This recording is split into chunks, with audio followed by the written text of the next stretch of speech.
Yo, yo, yo, yo, yo, what is up? Man, that was a quick break, but I'm back and we about to do Daredevil Born Again episode 8. I am excited. I'm excited, guys. How is it going? How is it going? Where are you at right now? If you are watching live, please, please, please hit that like button, hit the subscribe button, drop a comment, hit that notification bell, do all the things because we need your support. Watch Stuff With Us needs your support, and we would appreciate it if you were a part of the family. And whenever people join or decide to sub to the channel, I get to play sound effects. So if you want to hear some of the sound effects, you're going to have to subscribe to the channel.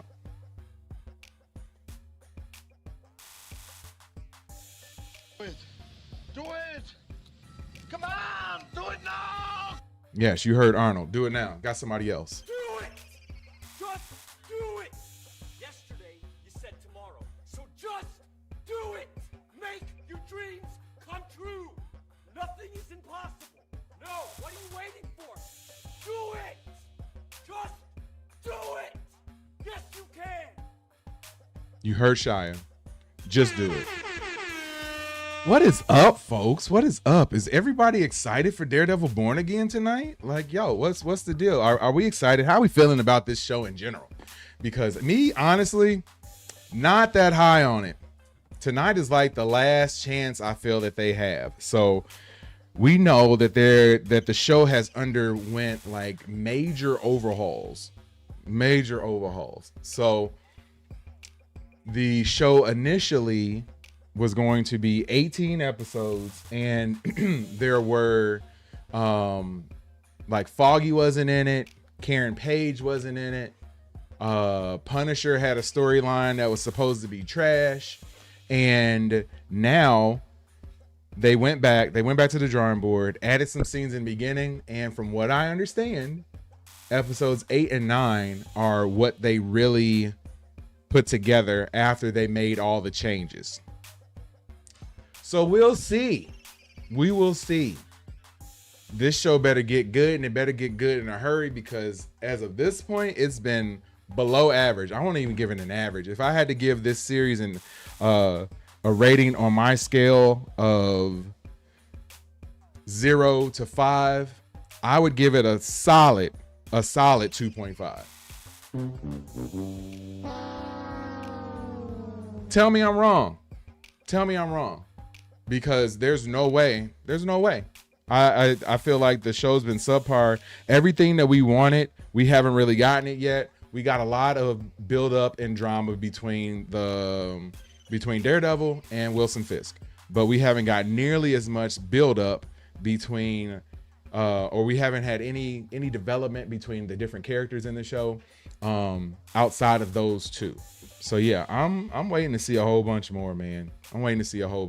So what we're gonna do, if you're watching right now, drop a comment. Let me know if you can hear me. Let me know if everything is going good. Let me know. We are going to watch a recap done by the phenomenal crew over at Heavy Spoilers for episode 7, and we'll use that as a sort of a jumping off point to discuss the show. So MT does that and does an excellent job over there, so I'm excited to use his video in order to discuss a little bit about Daredevil Born Again episode 7. And we got the lovely Katie joining us right now. Hey. She is not going to be on the show tonight. Not for this one. Yeah, I'm much a to couple the episodes behind on Daredevil, so I thought I'd let him. much to the chagrin of everyone out there. I'm sorry. We probably letting you guys down. Katie's in the thumbnail. So I am in the thumbnail, but you know, this girl got like 4 hours of sleep. I didn't see the recent Daredevil episode. Right. She I did. Just did Handmaids with you. I was gonna say she did do Handmaid's I Tale did. earlier, so you know. Tommy, what's up, bro? Hey, I wanted to say you one of our day ones, man. I'm gonna make you a mod. I made Seattle Ryan a mod earlier today, so I'm gonna make you a mod too, because you always come through and represent and help us out, man. So I'm gonna go ahead and make you a mod. That's so cool. This is about the best that I can do right now until we get to the point where we can get like super chats and all that stuff. So but yeah, thank you, sir. We appreciate you. Give you a bit of a round of applause. Big round of applause. So now we got not one. I love you, baby. Love you. Have fun. Yes, I will. I will. Guys, enjoy the show. I can't wait to hear all about it. At least go on this on the stream and give us a like, please. Oh, of course. So yeah, we got two mods in the building right now, Tommy and Seattle Ryan. So I got something for y'all. Yes! Yes! Yes! Yes! Yes! Yes! Yes! Yes! Yes! So yeah, I only break out the yes chance when it's something that's really worth it. So yeah, I appreciate you guys, man. I really do. Y'all have always been there since we got this whole Daredevil thing going, and I know you guys will stick and stay throughout all the other stuff that we do. So yeah, you're a big time part of the fam. So I gotta play that. Well, no, I'm not gonna. I say the fam stuff. I say the fam stuff for new subs. So when we get a new sub, then I'll play the Vin Diesel family. But yeah, Tommy, you did make it, bro. You made it. Oh shoot. All right. Well, let's get to this recap real quick. And we will get it popping. Let me switch screens real quick.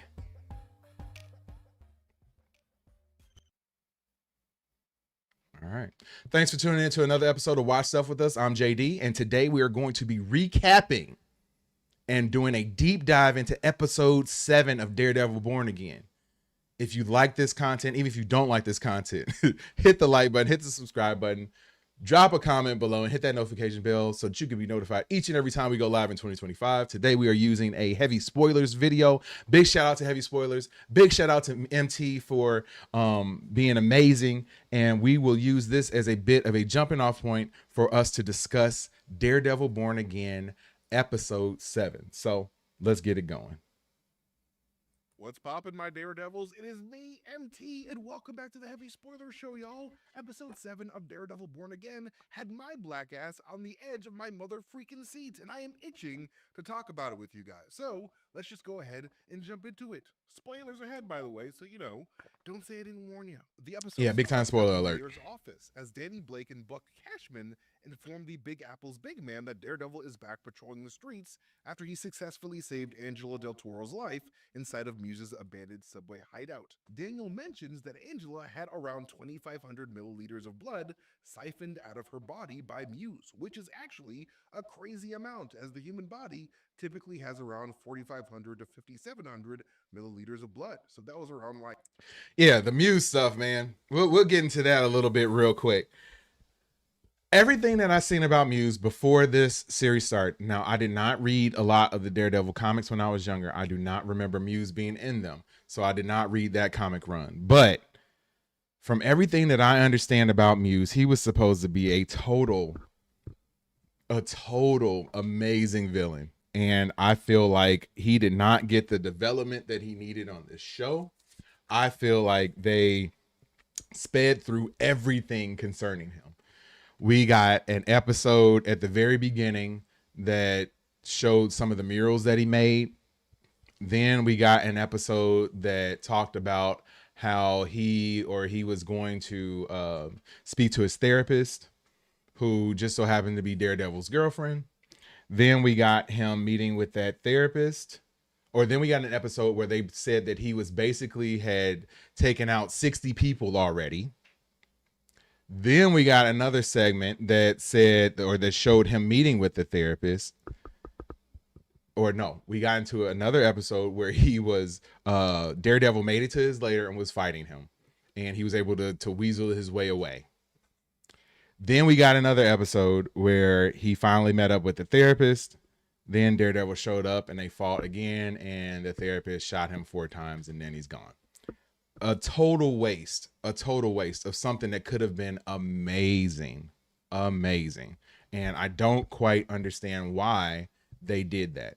I don't understand why we made it to the point that he was completely skipped over, just not built up. And I'm sure there was way more build up in the original version of the show, but we don't have that. All we got is this 9 episode version that we have now. So I wish we would have gotten more. Like half of this girl's life force. Needless to say, Daredevil definitely arrived with that emergency can of whoop-ass right on time. And the revelation of Daredevil's resurgence appears to hit Fisk rather interestingly, with his reaction almost being one of fear mixed with excitement. I mean, we do know that Fisk has kept his blood smeared on his favorite rabbit. Yeah, we did see that. We did see that. He keeps in his secret dinner dungeon. And yeah, Tommy, that is a ton of blood, man. That's a ton of blood. I didn't realize it was that much. Tommy says, thanks to Marvel. But it also had not tried to retcon Daredevil from Netflix for no reason. This speed through won't happen. Yeah, man. Totally agree. 10-year empire. Then, after the intro, we get a shot of the streets of New York It's City. like they tried to make the best out of a bad situation. They knew they had trash, so then they tried to dress up the trash. And now they're going to try, they fed us the trash. Now they're going to try to give us a good dessert. We'll see if they can do it, though. Xavier, what's up, Xavier? How you doing, man? Hopefully we see Frank tonight. I am hoping we get Punisher in this episode. Can we get some Punisher in this episode? Please, Marvel. We had Frank on the one episode, like, going into Daredevil and killing him. Not killing him, just verbally, tearing him apart. And that's all we got. We need some Punisher. We need some more Frank Castle. So yes, Xavier, I 100% agree with you, man. If you're not sub to the channel, please hit that like button, hit the subscribe button, man. I would greatly appreciate it if you did. Thus, a bus shelter ad for both the New York Bulletin, the newspaper that both Ben Whipped cream on the turd. You got that right, Seattle Ryan. As for the fictional Winston Supreme Canadian Whiskey, Marvel's parody of the real-life Windsor Supreme Canadian Whiskey ever since it was first introduced on the cover and pages of 1979's Iron Man number 128 as part of Iron Man's infamous Demon in a Bottle story, where Tony Stark struggles with his alcoholism. Winston Supreme is also the favorite whiskey of Jessica Jones in season 1 of her show. And Yo, Jessica Jones is a drunk. Just gonna say it. She was hardcore, man. And I know she's been through a lot. I get it. But man. Oh, okay. Yeah, man. She's been through a lot. I get it. But when he was experimenting on a weird gravitational anomaly, she need to slow down on the drink a little bit. In season 2 of her show.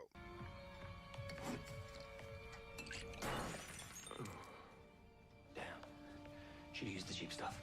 Then, not long after this, we catch up with Matt and Heather. And as Matt gets ready for work, Heather calls Matt out on his closed-off nature, knowing that he's not telling her the full truth as to where he got all those bruises. Ben Affleck's Daredevil also had problems with his Heather Glenn. Xavier says, hopefully they feed us good tonight. Yeah, you got that right, man. We need some good girl. We out here starving. We out here hurting. And also, hey, do not forget to stop by the Heavy Spoiler store to pick up one of our 2 double-sided Daredevil Born Again inspired shirts, especially since we just dropped our new Retribution shirt inspired by the Punisher Frank Castle himself. On the back of the shirt, Xavier says the least safe place in New York was definitely Jessica's apartment. Oh yeah. Just like Frank's kid. It was going down in that apartment too. I know her and Luke Cage, they wreck shop in that apartment. That was a good show, though. That was a good show. As Daredevil again and Kristen Ritter is a good actress, man. Luke Coulter is too. And rejects Matt's request for help. I don't know how much of a good artist you got to be to do one of those things, though. Respond to this by trying to guilt Cherry by reminding Cherry how he's always responded. Tommy says they powered down Jessica Jones in the Netflix show, but it worked well. Yeah, I agree. Very much should be able to fly. Yep. I think with this version of Daredevil, we might actually get that, though. If they decide to do the Defenders, which is supposed to be the case. And Xavier, you got my man on here, Tommy, telling you to sub, man. That's 2 people telling you to sub, bro. Come on, man. Make it happen. Make it happen. I got a sound effect ready to play for you as soon as you sub, too. Immediately figures out that Matt Murdock is Daredevil. Matt then heads to go see Angelo Del Toro himself at the and hit the like button. Where Angela's name can be seen written on the whiteboard behind him. This is then followed by Angela Del Toro waking up in the hospital after her brief brush with death, with Angela's physical resurrection likely also symbolically representing the end of her old life and the start of her own personal journey towards becoming the next White Tiger. I mean, sometimes... Yeah, I hope we get at least some sort of little teaser at the end of this that, you know, that she's going to actually, you know, be White Tiger. Maybe she gets the mask. Maybe she puts it on or something like that. I don't know. Something though, something. Use brief brushes with death to help illustrate a character ending and starting a new period of their lives. For example, yeah, Jessica Jones is going to have to show Panther something. movie, Maybe she'll hover. old self die after he Yeah. was brought back from death's door after losing the challenge for King. No longer was T'Challa content with Wakanda not helping out the rest of the world, and he even goes as far as telling the ancestors off right before he's brought back to life. And we also saw this with both Iron Man and Thor as well in their first respective movies, as their own brushes with death would cause them to be reborn into the heroes that they were always meant to be. And we of course cannot forget the universally beloved masterpiece that is Secret Invasion, where the character Gaia is shot and briefly dies. Oh man, can we talk about Secret Invasion real quick? I got like 3 seconds on it. Trash. That was less than 3 seconds. Only for her powers to kick in for the first time, resurrecting her and starting a new chapter in her concerningly overpowered life. But at any rate, we don't know whether or not Angela Del Toro will actually end up becoming the next White Tiger just yet. But with her now being... They have to make her the next White Tiger. They have to. There's no reason to not do that, because why would they build up this character the way that they have without her actually turning into White Tiger at some point? That makes zero sense. I mean, the way Marvel has been rolling, they might make a dumb choice like that, but no, that's a bad one. That's a bad one. Xavier says, if I saw White Tiger on the street, I would have for sure taken his amulet. Yeah, man. Yeah. I mean, I'm not about the violent, you know, kind of life. Maybe he would have beat me down, but that amulet would have been worth something.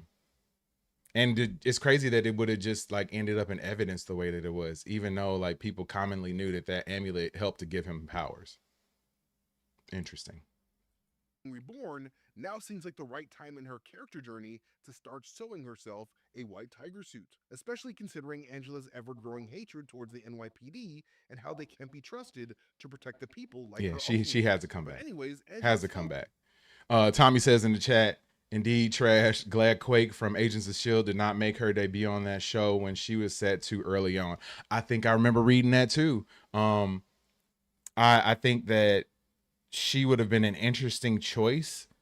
I think, but you need some development. You can't just throw her in there. You can't just throw her in there. But yeah, I'm glad they held off on that. Matt, that Muse's murder basement was filled with bloody portraits of human faces, which is exactly what we see when Detective Kim and the NYPD go to check out Muse's former headquarters. His brain was painting the streets very red. Yeah. Human bodies, a bunch of needles, spray paint cans, and paint buckets. And one of the blood paintings of a screaming man with sharp teeth actually startles Detective Kim herself, with this image likely being one of Muse's suffering victims as he sucked the blood out of their body like a vampire. But hey, speaking of vampires, this is just a wild and fun theory here. But no Morbius. No Morbius. Having been plastered all over New York City by Muse, I think that there is at least a small possibility that these murals could potentially factor into a Blade story in the future featuring Mahershala Ali. I don't know what they're gonna do with Blade. From what I hear and what I've read, they've already canceled the Blade movie. So I don't know if they're going to be able to do any tie-ins with that anytime soon, which is disappointing, man, because I think Mahershala Ali is a great actor. Would have been awesome as Blade. Maybe they're just going to bring it into something else. You know, I've heard they were going to do Midnight Suns, so maybe they're going to just make it a whole Midnight Suns movie as opposed to just a Blade movie. I don't know. It's Morbid time. 86 freaking years old when they decide to start filming anyway. I mean, if you've seen the original Blade trilogy of movies, then you probably know how sensitive a vampire's nose is to the smell of blood. So if New York City is covered in this tasty smelling blood that a vampiric nose might find irresistible, then New York City might see a rising influx of vampire activity that vampire hunters like Blade might have to address. Again, I don't know if that's actually... Even heavy spoilers, they were reaching on this one, since they talking about Blade and all this stuff, man. Like, they knew this episode was trash. Daredevil arrives on the scene to do some investigating of his own. I'm not sure why Matt didn't take the time to look over all of this stuff after dropping Angela off at the hospital the night before, but hey, at least we got to see Daredevil bonk Officer Powell on the noggin with his billy club. Like, I legitimately laughed so hard at that. But right before Yeah, I know that Daredevil was arrives, comedy. we can see the officers looking over a number of Muse's blood art sketches, including this one that says Vigilante Justice on it. Mike And this McKenzie picture in the of building. What's that good, man? features What's good? Muse Please hit that like button, bro. alongside If you're the not words, subscribed already, but I think "See you are. me," If you're and not subscribed already, "See hit that sub button invisible." too, man.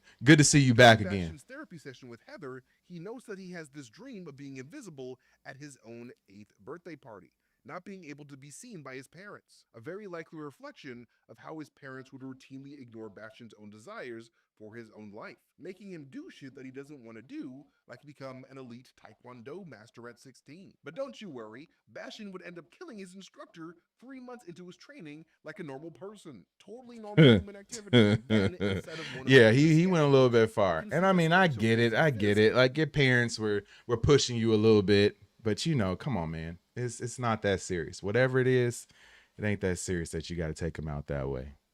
With a dollar crown, with a picture of Muse's face on the opposite page on top. And as the cops box up all the evidence, you can also see the word triggered with a Punisher skull in the background, a sketch that Muse would make before spraying the mural outside of Matt and Cherry's witness safe house from episode 3. And under that is an image of a bull, which we saw Muse turn into the Kingpin ass-kissing mural from episode 6. Mike And when the McKenzie cops in the leave, building. Just Daredevil sub to the then channel. runs Thank you, my silly man. Thank you, with thank you, the thank you. Just so you And know, as just he so you does, know, I'm gonna we pause the can- video real quick.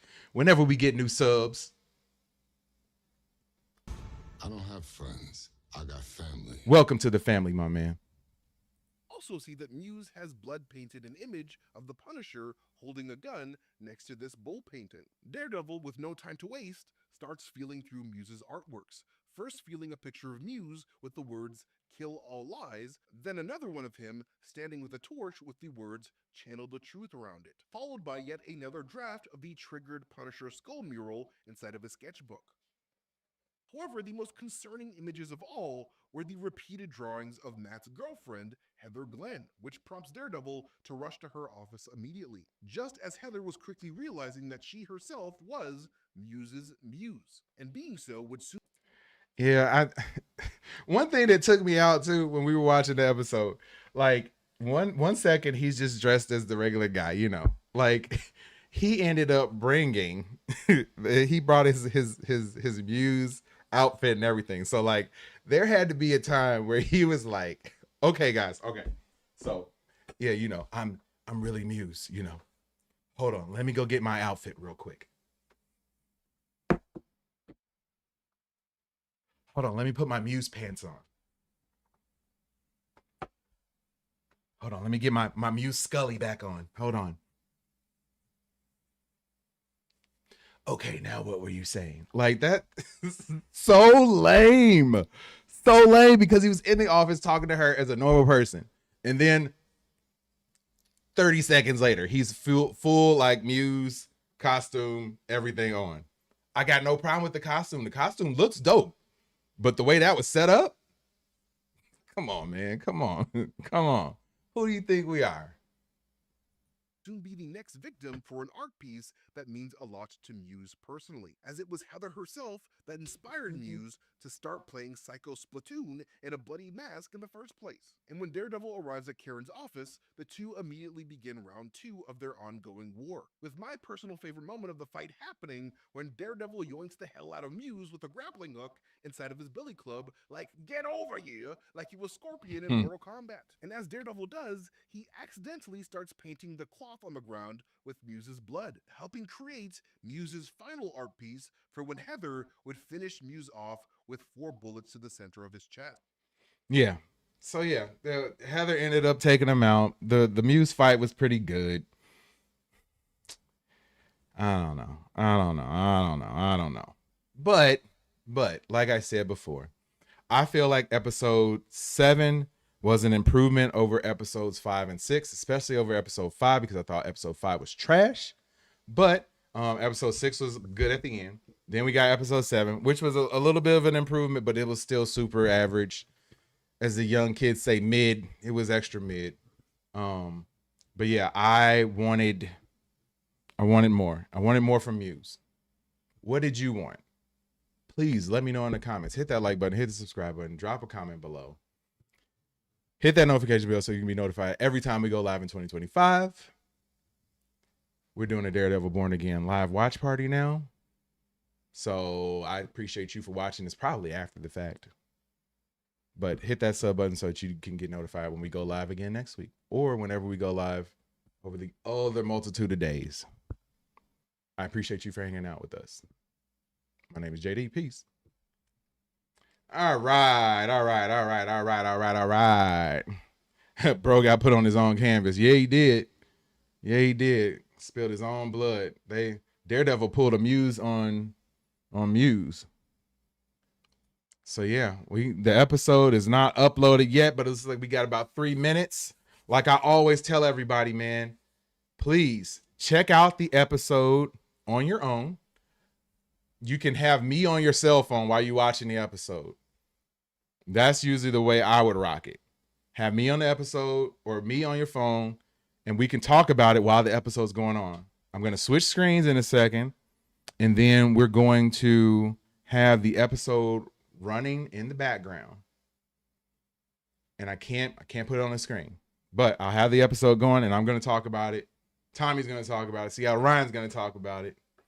Xavier, you need to talk about it too. Hang out with us, man. Mike McKenzie is going to talk about it too. So, yeah, let me switch to my other screen. So, yeah, like I said, I'm waiting for the episode to show up on here. I got my timer set. Yeah, Mike, I can't wait either, man. I'm excited. Like, if this episode is bad, I'm losing all my excitement. My excitement will be gone.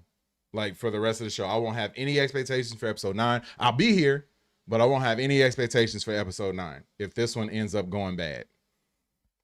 Because this is where they supposedly have like reworked everything for these last 2 episodes. They talked to Vincent D'Onofrio and Charlie Cox, and they asked them what 2 episodes that they liked the most. It was 8 and 9.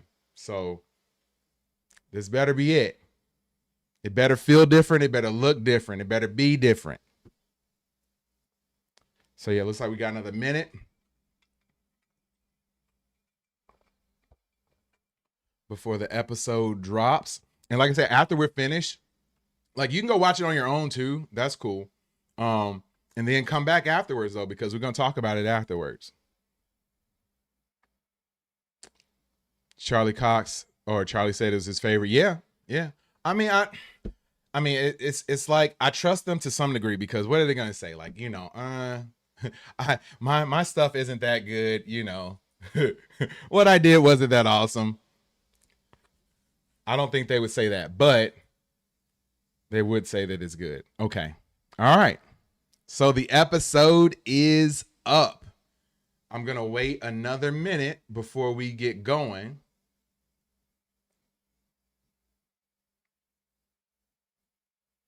And I'm going to start my timer. And like I said, we are not going to watch any of the previews, the recaps or anything. When you see those, skip it. When you see the intro going, skip that too, so that you can stay on time with me.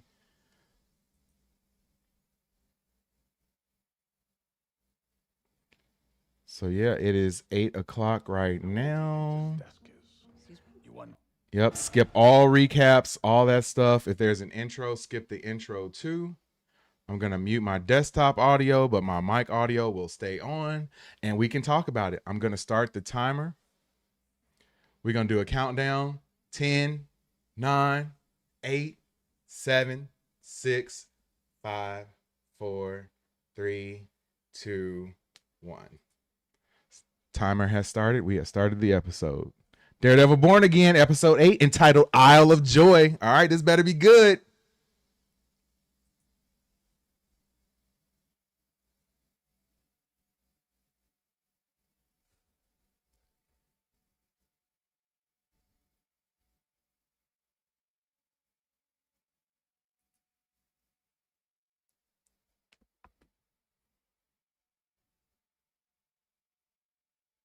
A blue rose. Aren't blue roses fake? I thought that was supposed to be a thing. Blue roses don't exist or something like that. Maybe I'm wrong.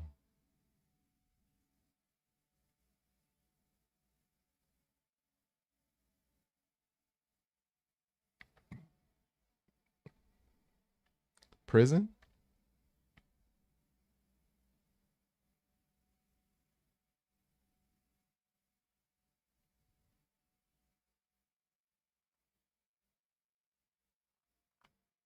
We are watching Daredevil Born Again, episode 8.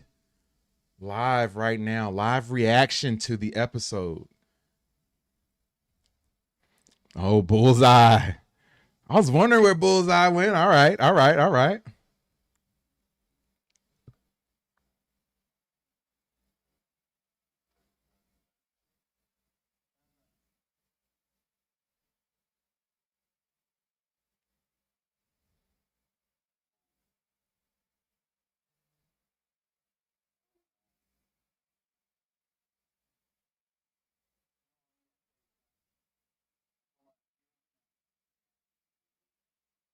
Bullseye is like superhuman now.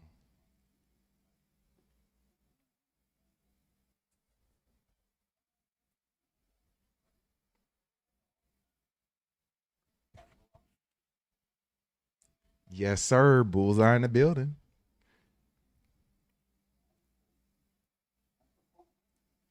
Oh, if he does that, Ryan, and you called it, I'm a.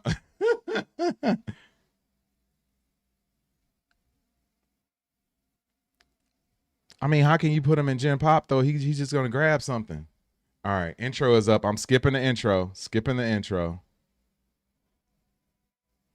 Yeah, you can't. You throw him in Gen Pop. Can't you? Aren't you just giving him a weapon somehow, some way?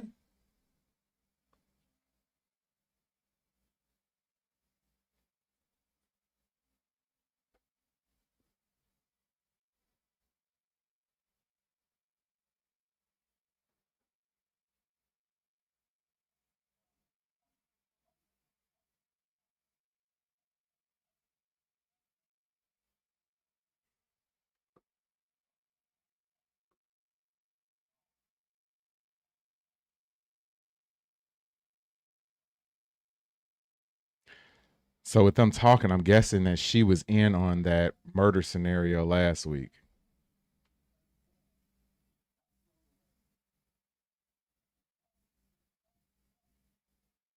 And she tipped off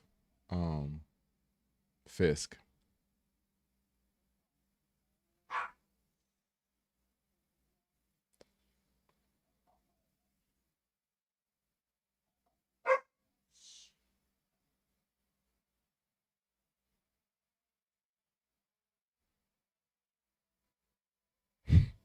I feel bad for Matt just staring out, not seeing anything, man. Looking rough too.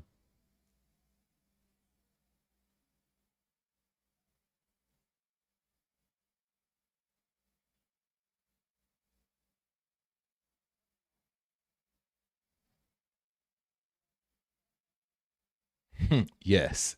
Yes, I know exactly what that feels like.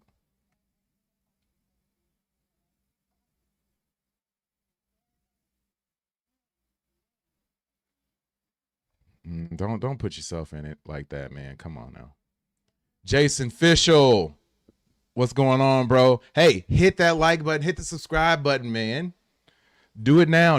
We are watching Daredevil Born Again, episode 8 right now. Says if this and the Russo's writing is what us diehard Marvel fans get from now on, the future is bright. This show is so well written and acted. I don't know if I agree 100% with that. I think it's well acted with what they've been given. I think that some of the plot points aren't the best, but I think that they're doing the best with what they got. So yeah, hit that like button, hit the subscribe button, man. We do these watch parties every week, bro.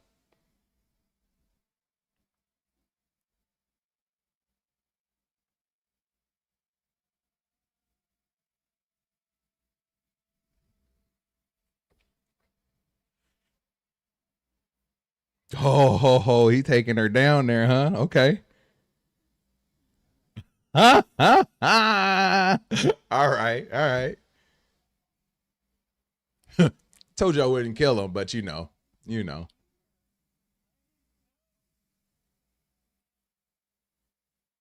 Oh. Yeah, they do jump around a lot, man, and it's just because of how they had to edit the show after the fact. So I get it, but these next 2 episodes, 8 and 9, supposed to be good. I'm feeling them already too.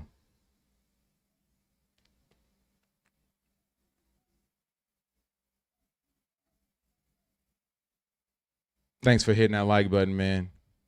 Go ahead, hit that sub button too. You know you want to do it. You know you want to do it. You know you want to do it. Nah, but I appreciate you for hanging out with us, man. Yeah, I do too, Ryan. Crazy.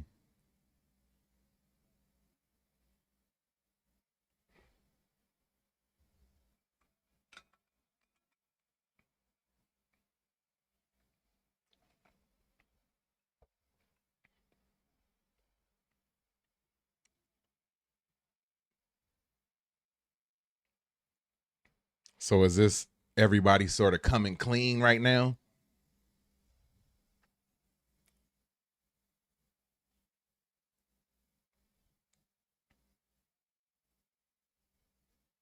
If I can't be with you, Vanessa, nobody can.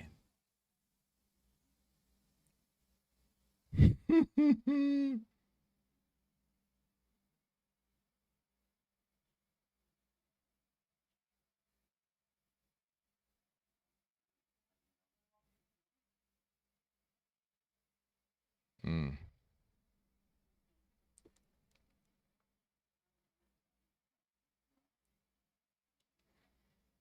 I forgot that he doesn't know this. Oh.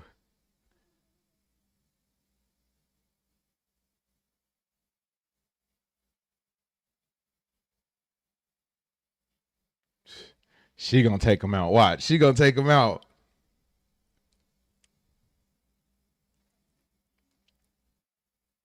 Poor Adam, man. He's just trying to get some booty. Mess with the wrong one.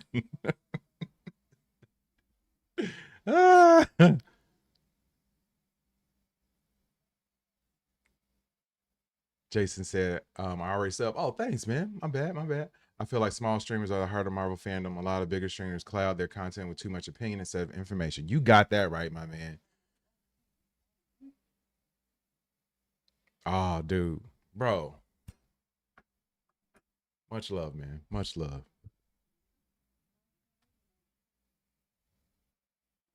I just love having like people to actually talk with doing this, man. I've done these streams and had nobody here. So I appreciate everybody for being here. And if I didn't play it for you before, man, welcome to the family, bro. Yeah, Adam, it's a wrap for Adam. I don't know how it's going to go down, but it's a wrap for him. Oh, I knew she was going to do it. I knew she was going to do it. I called it. Oh. Oh, Fisk probably like, I love you. I love you.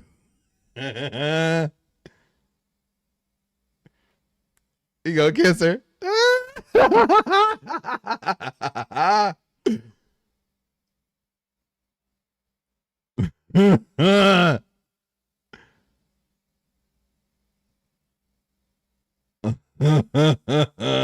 Yeah, you right, man.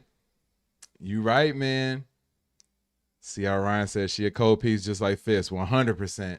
Disappointed in Heather. I'm not disappointed in Heather. I didn't expect her to be a ride or die anyway. Oh, Fisk was more than aroused, man. They about to get it on with the right on the table in front of his dead body. Like oh man. Yeah, I'm disappointed in Heather too, man. I didn't expect her to do that though. I mean, I didn't expect her to not be like that though. And I get where she's coming from. She has a business, she has client confidentiality, but it's a little bit different now. And then Matt can't exactly be upset knowing that he got secrets too.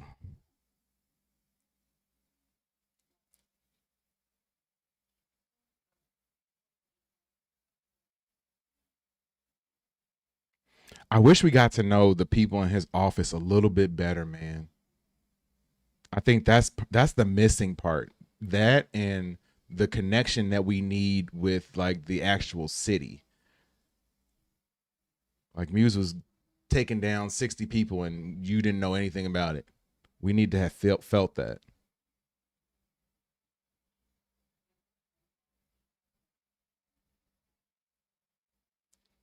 Bullseye want to talk with him? Wow. Oh, they turning up the drama right now, big time. Okay. Where was this at? This should have been the whole show. Tommy says, nah, her philosophy is flawed. I get her point, but it's pretty flawed. Yeah. Oh, 100%. 100%, man.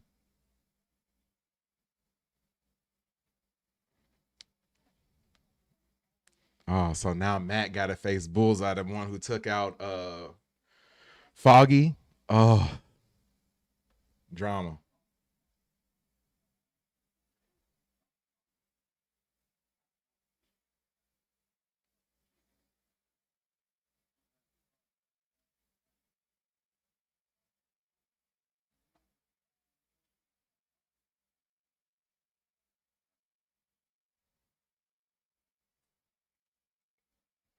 They got to keep this going with the task force too, man. You got to be able to work the rest of the defenders into this.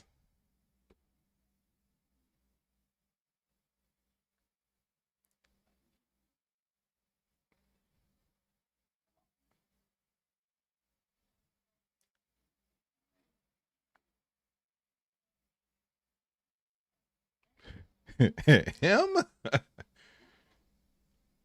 This is getting spicy. Fist move, Bullseye. Yeah, man. It's getting wild now.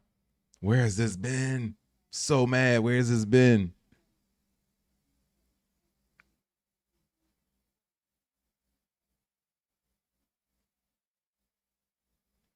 Yep.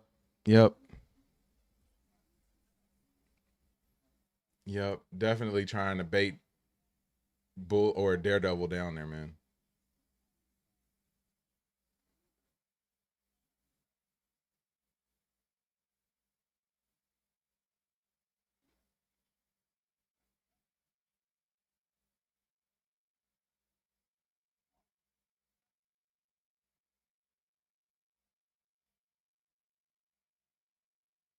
I don't know what the LaGuardia comment is. I don't know what that was about.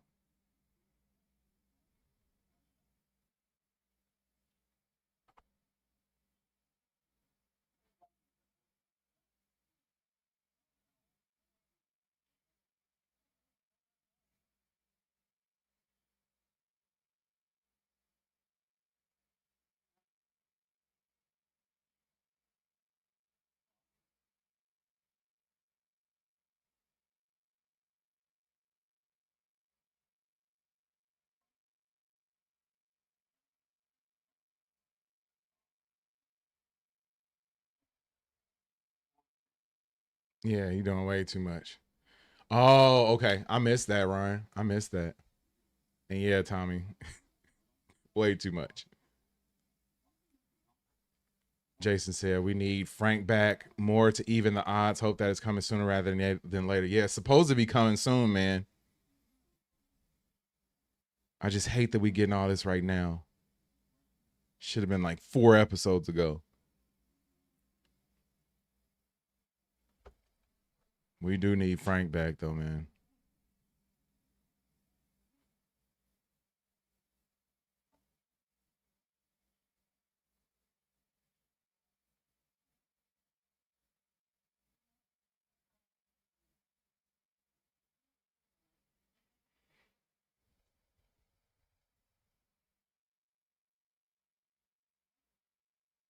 Matt falling apart.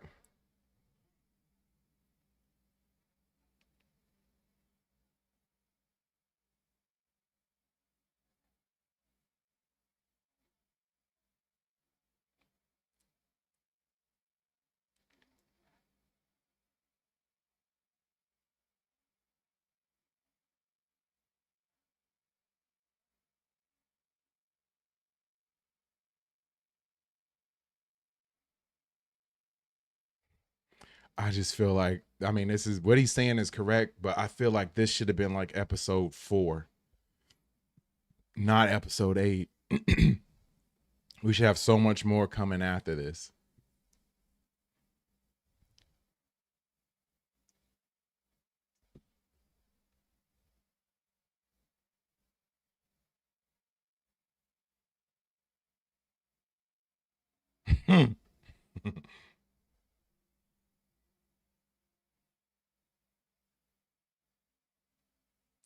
I think you're right to an extent. If this was a continuation of the Netflix series, definitely. But since this is officially Disney, I think they believe they needed those extra episodes. Yeah, I'm with you. I would have liked the extra episodes. Like the episode count would just give them more opportunity to tell more of a story. And I think that what they had in the beginning was cobbled together and condensed.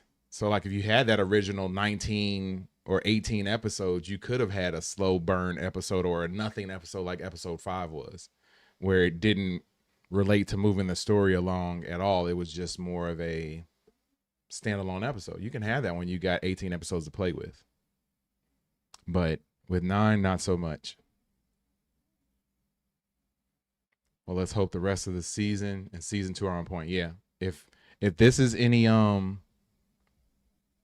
signal, I think we're going to be good from here on out. They were doing a cleanup on aisle 5. Yeah, they were. Yeah, they were. They were cobbling together what they could.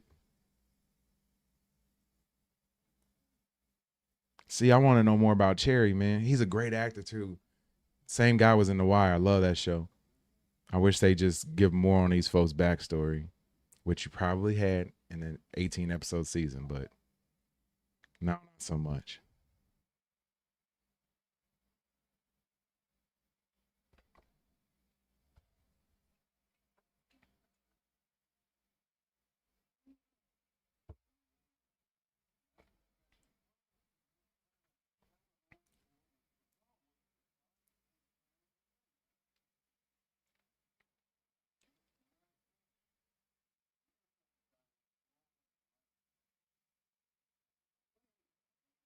Oh, Jason, you from Baltimore? Oh, snap. That's awesome, man. That's awesome. Yeah, The Wire is like top 5 show of all time, man. Top 5. Amazing television.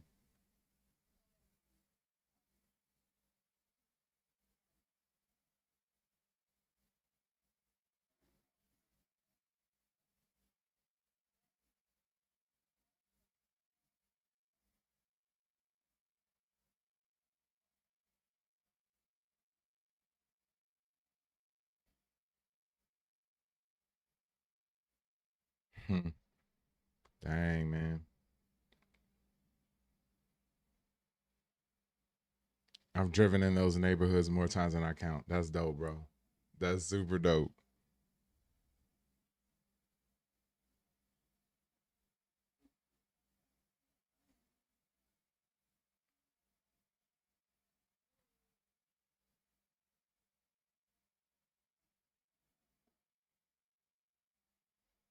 Daredevil's figured it out.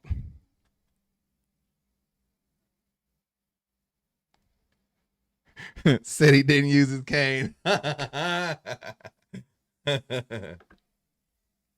I forgot, man. I'm rocking my Spider-Man shirt today. Representing some Marvel Day, you know.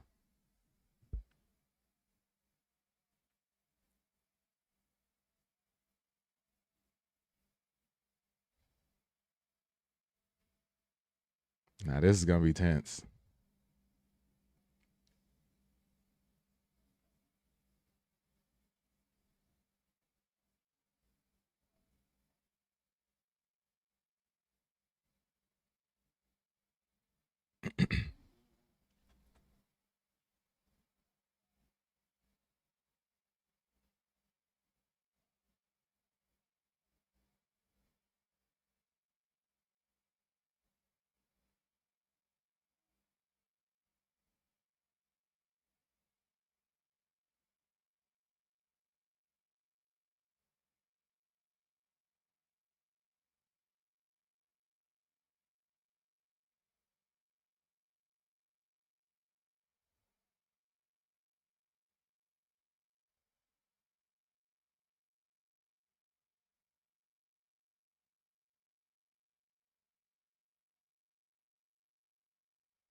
Not to get off topic while we watch, but Baltimore makes my heart break. The city used to be mad cool, now it's bigger.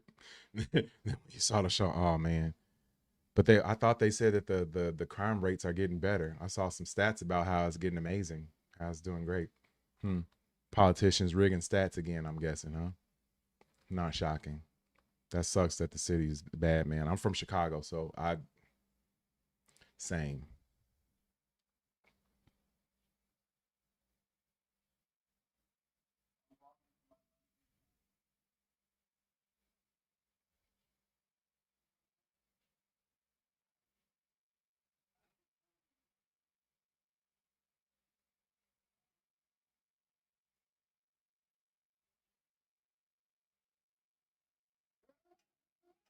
Oh, Jesus.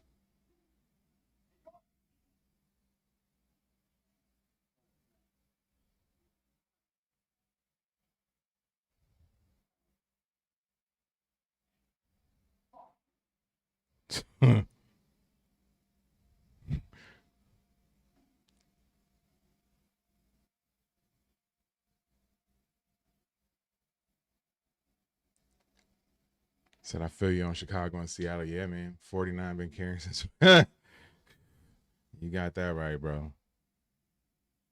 I'm 43 myself, so yeah, man. I didn't think Daredevil was gonna get in him like that, but he did. Now, what is this? I've seen this in the trailers and stuff because this is where Daredevil's girl shows up in the dress and stuff, and they're dancing and all that stuff. I'm like, what is that? What does that have to do with anything? So, this is interesting.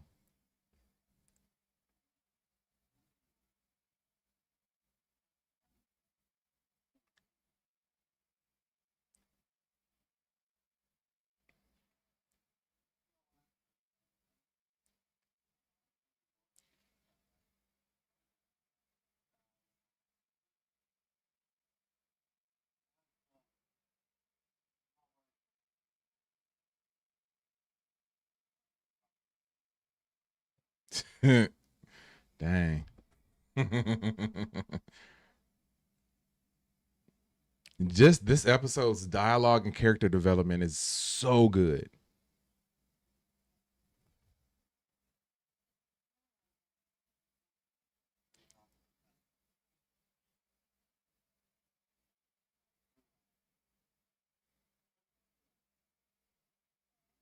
$41. All right, all right. We all the same age, you know.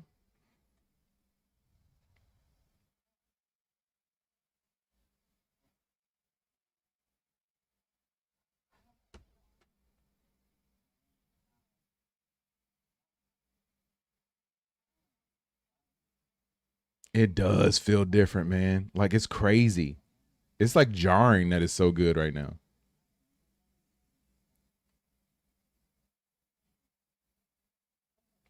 Like just the writing is so good. Like the characters, the development is so good. Like we're getting more meaningful stuff with all of these characters now.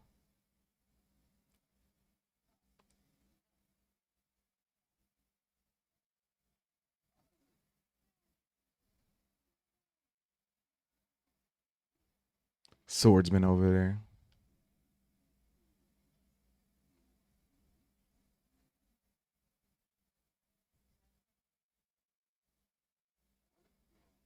May 21st on the Big 50. I don't even want to. I don't do parties either anymore, man. I just want to be around my family. That's it. My family in this show. And to get 500 subs. That's all I want.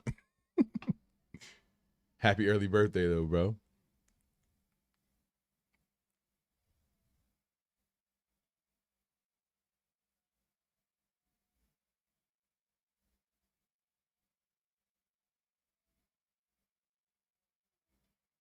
I even like how they're transitioning from like conversation to conversation. Oh, it must be cold in there too, I guess.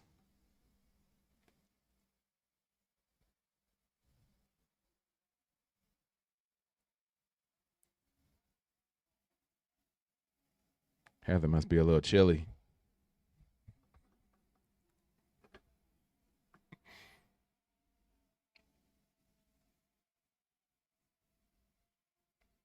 Man, Vanessa rocking the red. Usually that means a character is going to get hurt. Maybe making a prediction. Especially since maybe that's what's going to be there to turn Fisk all the way back to Kingpin.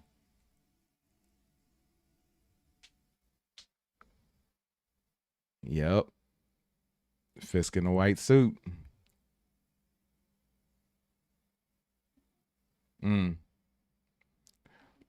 This dude should never have his hands available. What are they doing?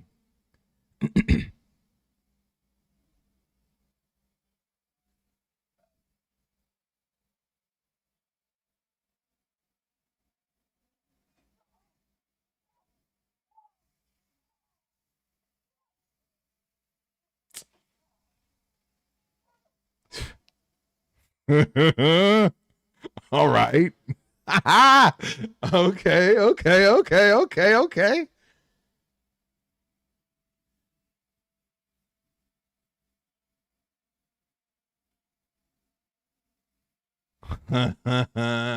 yeah, 100%, man. We can see that coming. All right. I would have loved to see Bullseye break out of prison the same way like Daredevil did, like a one shot of him breaking out of prison. Ooh, that would be so dope. Vanessa and Heather, huh? Okay.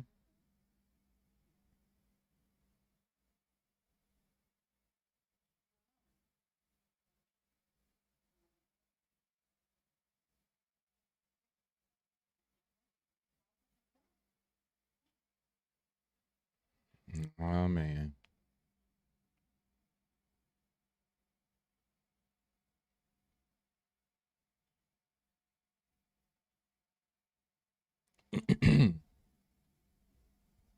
Watching Daredevil Born Again, everybody. Episode 8. It's a good one.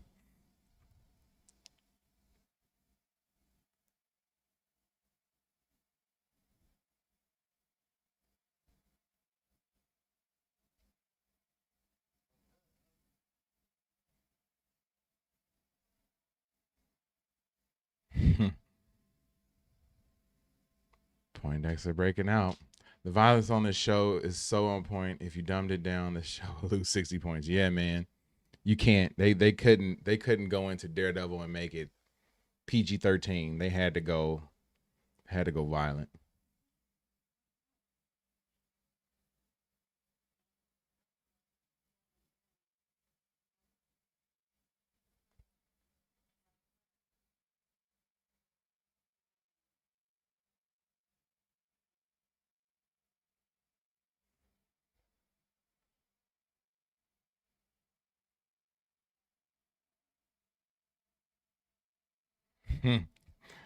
So Matt did come, huh? Okay. Interesting. You got all these people in the same room. I wonder is Bullseye gonna show up there? I don't think so though. He just happy to be loose.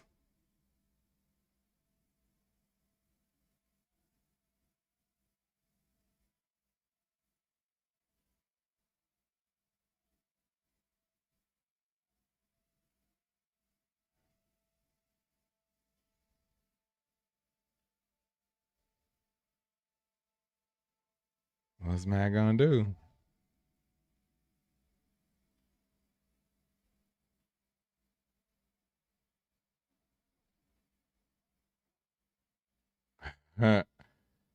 Foggy, Daredevil, Bullseye, hallway breaking in. The cops said, "Yeah, man, I know." And I wish Frank walked in. Yeah, I don't think we're gonna get that, but that would be nice.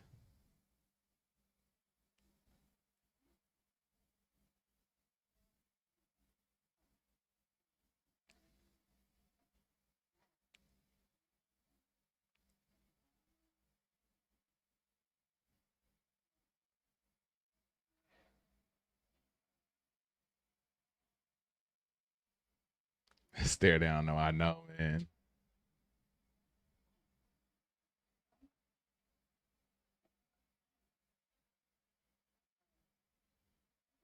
Oh no. That's the worst when when they ask you if you listen. What did I say? You had said that you know what you said.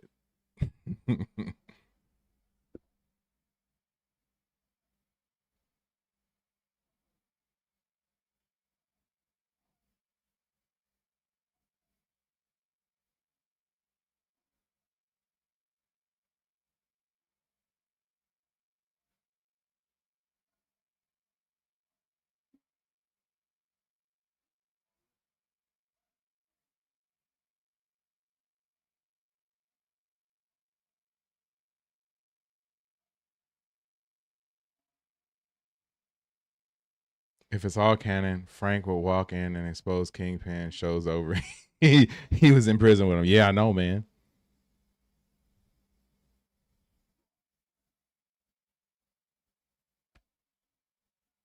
Yeah, him and Heather ain't working out too well right now, Tommy.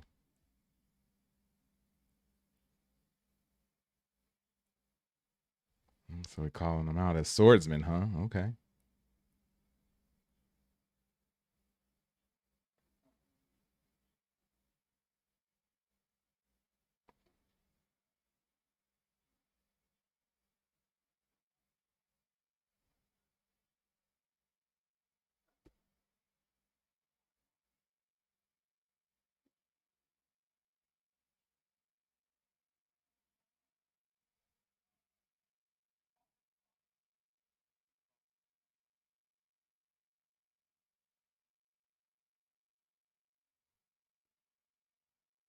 Oh, typhoid. Really? That would be a shocker. That would be a shocker.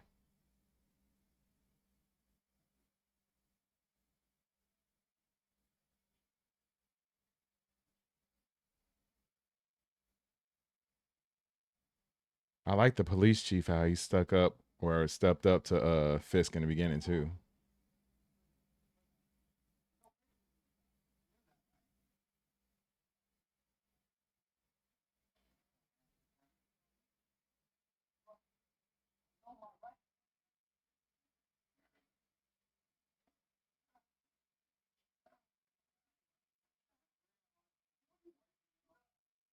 Oh no.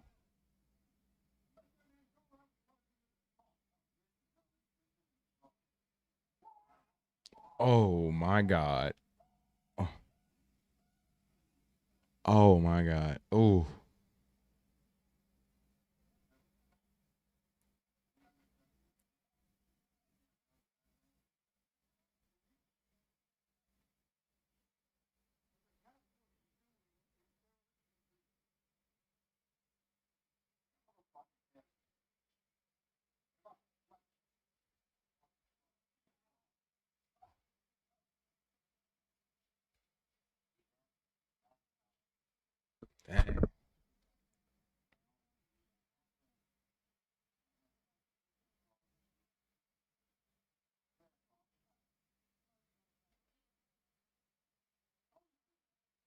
Dang.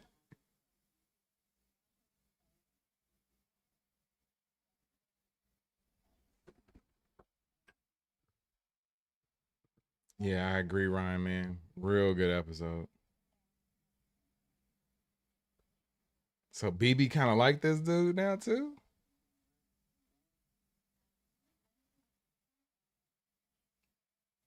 Wow. Interesting. Interesting.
Hmm.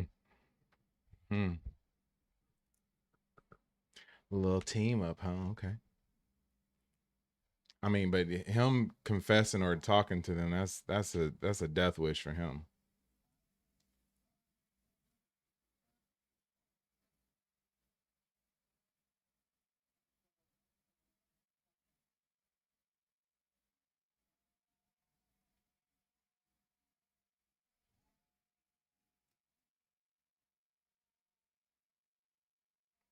Yeah, head's gonna roll big time, bro.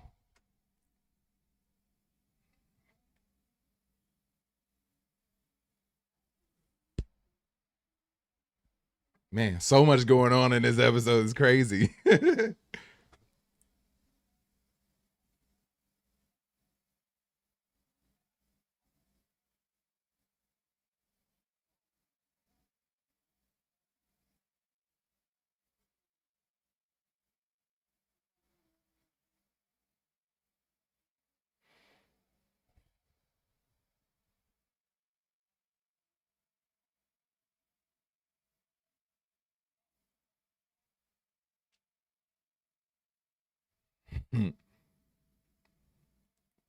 Fisk out here flexing hard. Look at him. He proud of himself too.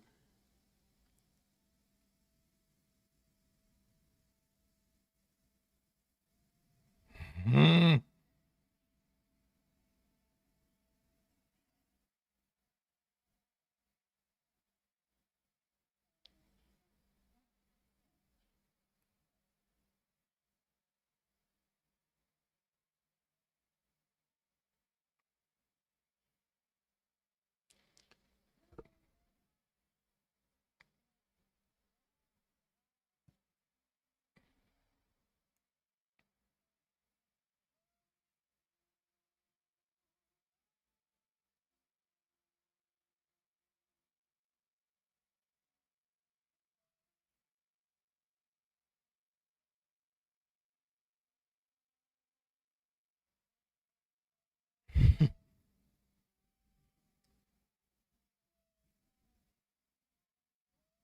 Man, what's gonna happen? It's too much going on right now.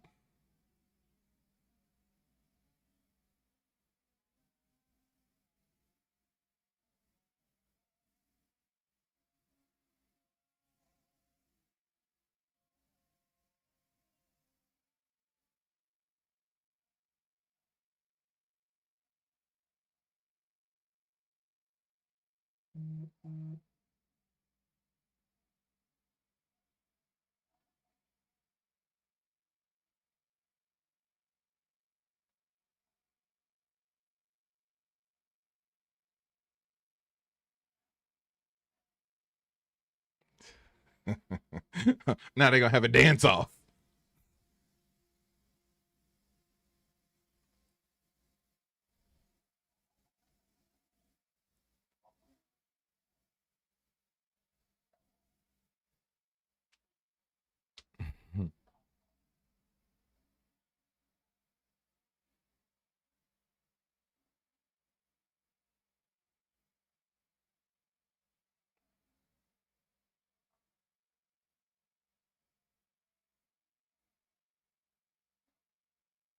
Mm.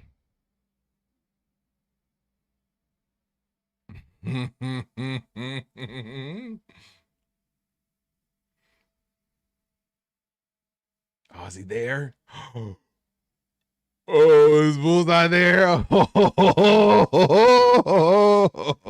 Oh man. Oh man.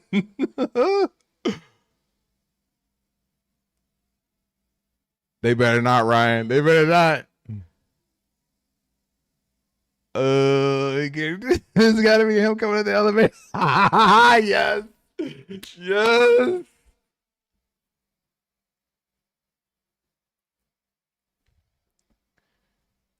We like almost 42 minutes in, so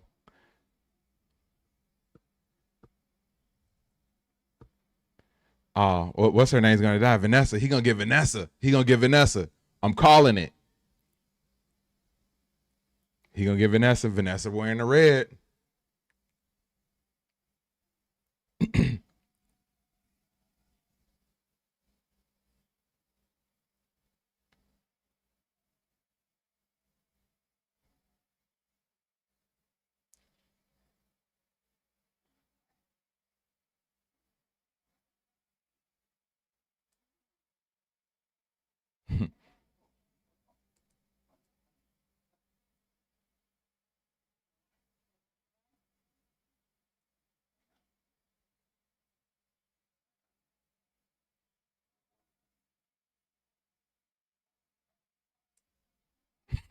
Overly exercised.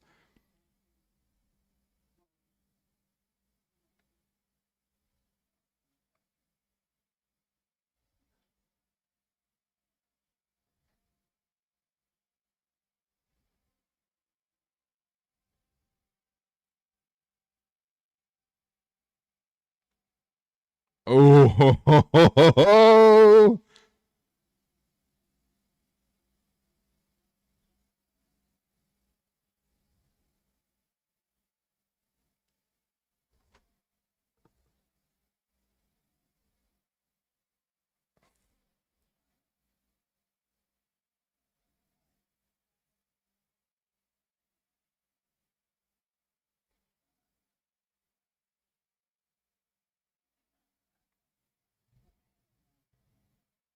hmm.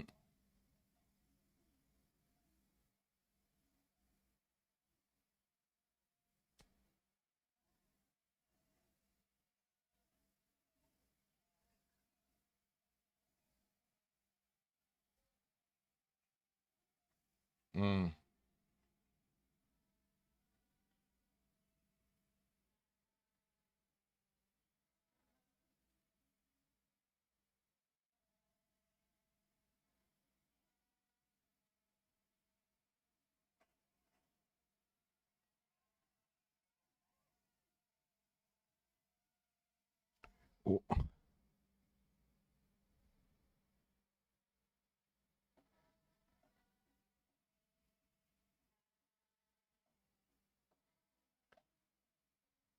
I, I was not.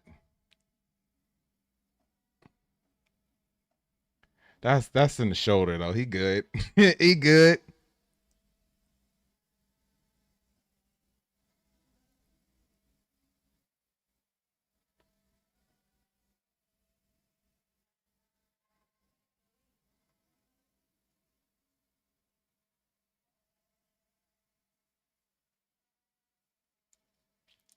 Wow. Wow.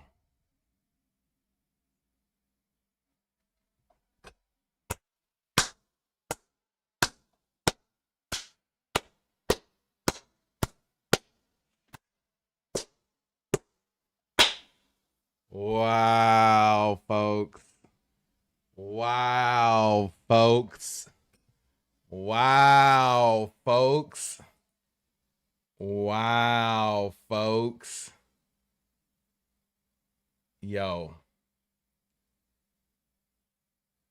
Wow, folks. All right, let me switch my screens up a little bit. Wow. Okay. Yeah. If you had to give this episode a rating, and we've already seen some of the ratings already. Let me throw it on so everybody else can see it on there. Got Tommy with a 5 out of 5, Seattle Ryan with a 5 out of 5, and the trap music to end the episode. Yes. Okay.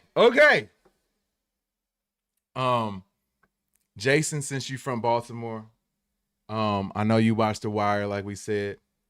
I don't know if Seattle Ryan and Tommy have watched The Wire, but I'm a loosely quote. I don't know the exact quote, but I'm a quote one Mr. Stringer Bell real quick. I need you to put the word out. We back up. Marvel is back up. It's back up. Dude, that was so good. That was so good. Oh my gosh, man. Oh man, that was good. That was good. There's almost too much to break down, like the tension in that episode. Like there was stakes in that episode. We got development of all the characters in that episode. Oh man. Like where's this been? Oh, now we only got one episode left. Tommy said I'm cussing so much. This is a family show. I can't curse on here. I pride myself on these streams being family friendly, so I don't curse on here. But Lord knows, outside of here, Yeah, it would be going down, and I would have a whole bunch of bombs to say. But dude, that was so good. That was so good. So yeah, what was your best moment? Let's go with that first off. What was your favorite moment from the show, from the episode? Seattle Ryan says, remember, Swordsman is also in the building with them. Yeah, man. Seattle Ryan says you have Kingpin, Bullseye, Daredevil, Swordsman. Yep. Tommy said, I'll keep it PG. I got so hyped. That was too good. Yeah, man. I always try to keep it PG on the stream. Y'all can say what y'all want. I don't really care, but I pride myself on running a PG-13 stream so that if somebody was watching this with their family, they wouldn't have to turn it off. I can't tell you how many content creators that I watch for Marvel stuff, and I can't watch it around my kids because they curse every other word, or even if they throw in an occasional curse word, man. Like I don't curse around my kids. So yeah, I like to have a show that exudes that. So if you wanted to watch it with your littles, you could watch it with the littles, man. So that's why I do things that way. But yeah, Pedro said that was a good episode. Yes, it was. Pedro YSL in the building. What's good, man? What's good? If you haven't hit that like button and the subscribe button, please do so. Please do so, because we got some talking to do. I got a feeling I'm gonna chat up a little bit on this one. Let people trickle in, man. But yeah, that was everything that I thought. I thought that this show was going to be this throughout. I thought that we were going to have buildups like this throughout. Like, I wish that this was episode 4. Like, I wish everything that we had in the first 3 episodes had been condensed into 4 episodes, and then this was like episode 5. And then we still had like more to come. So I'm on board now. I'm on board. If they can do this, I'm guessing that season 2 will be more of this. Like, you can't take a step back. And like, a lot of times you get shows where the penultimate episode is the best episode of the season. But with this one, I feel like episode 9 is going to be the best one, only because there's so much fallout to happen. And we still haven't had Frank yet. Where's Frank at? Where's Frank at, man? Where's my man Frank Castle at? But yeah, dude, that was incredible. That was incredible, man. Yeah, I cannot wait. I can't wait. Can't wait till next week. Might have to start the stream even earlier next week. No, I won't, because I'll be busy. I forgot. We got to do Handmaid's Tale again next week. But yeah, dude, incredible. Tommy says, Marvel and Kevin Feige, listen and learn. This is how you do an MCU show. Yes.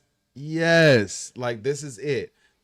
The feedback that you're going to get from this episode should be all that you need to know the type of content that we want to see.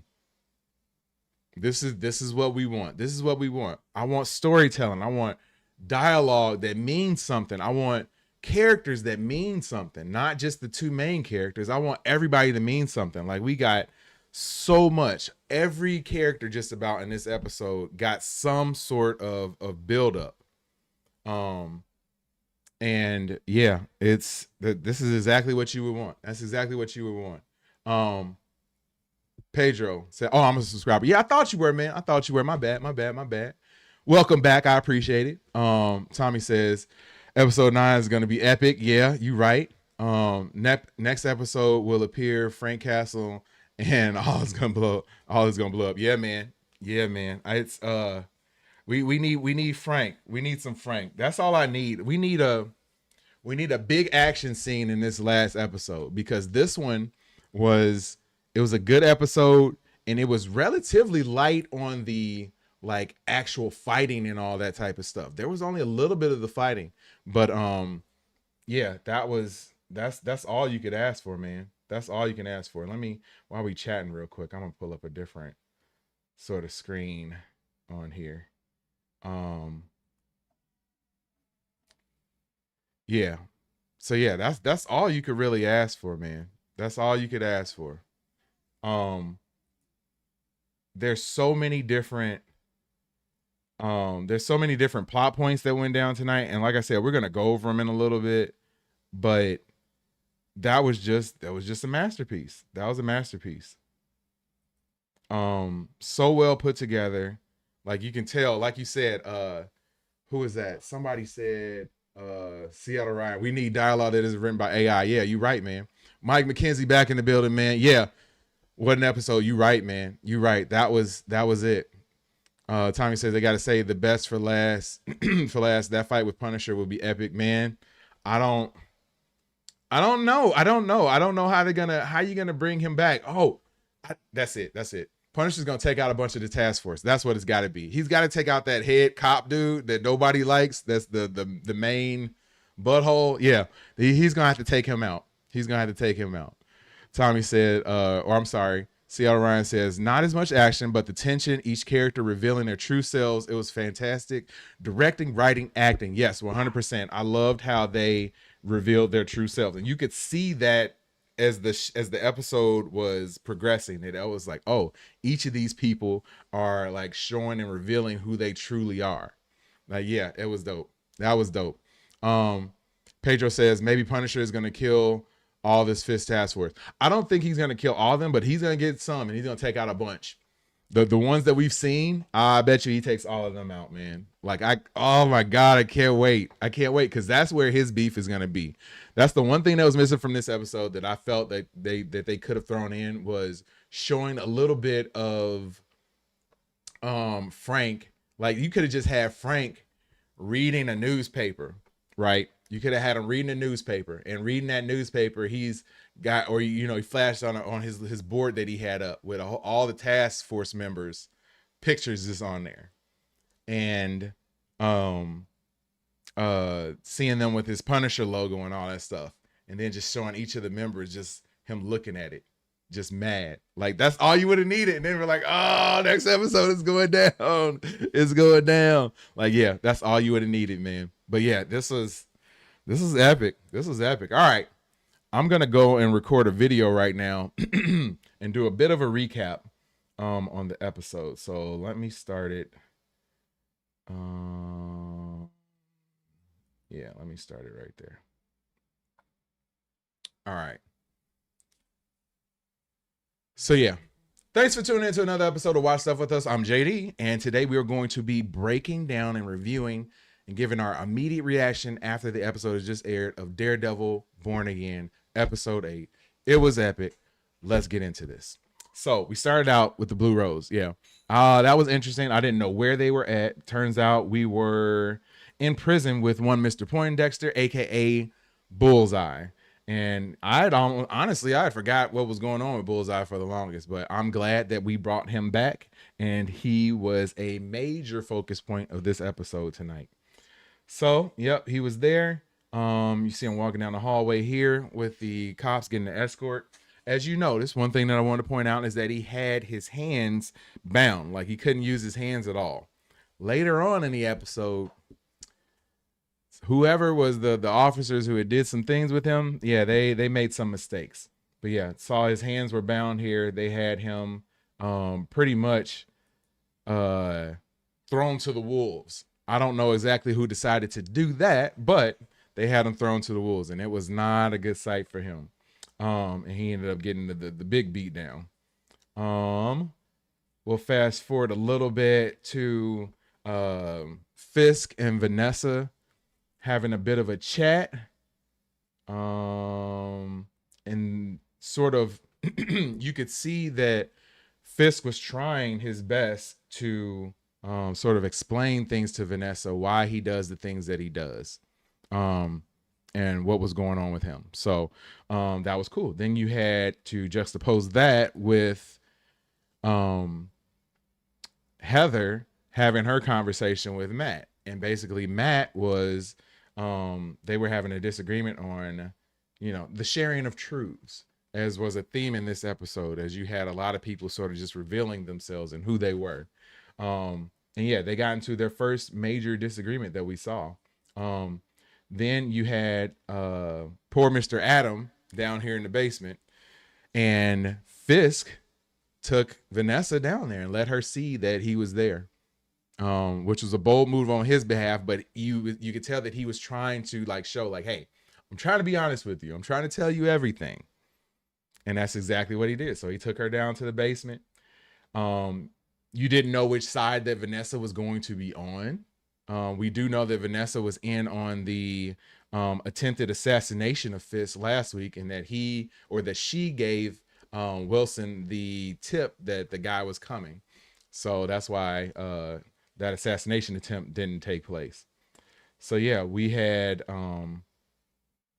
Vanessa down here with Adam along with Fisk, and ended up having Vanessa be the trigger person and take out Adam, which caught me by surprise. I kind of felt that was coming. If you watched the reaction video, I kind of felt that was coming. But I didn't think that they were going to go there.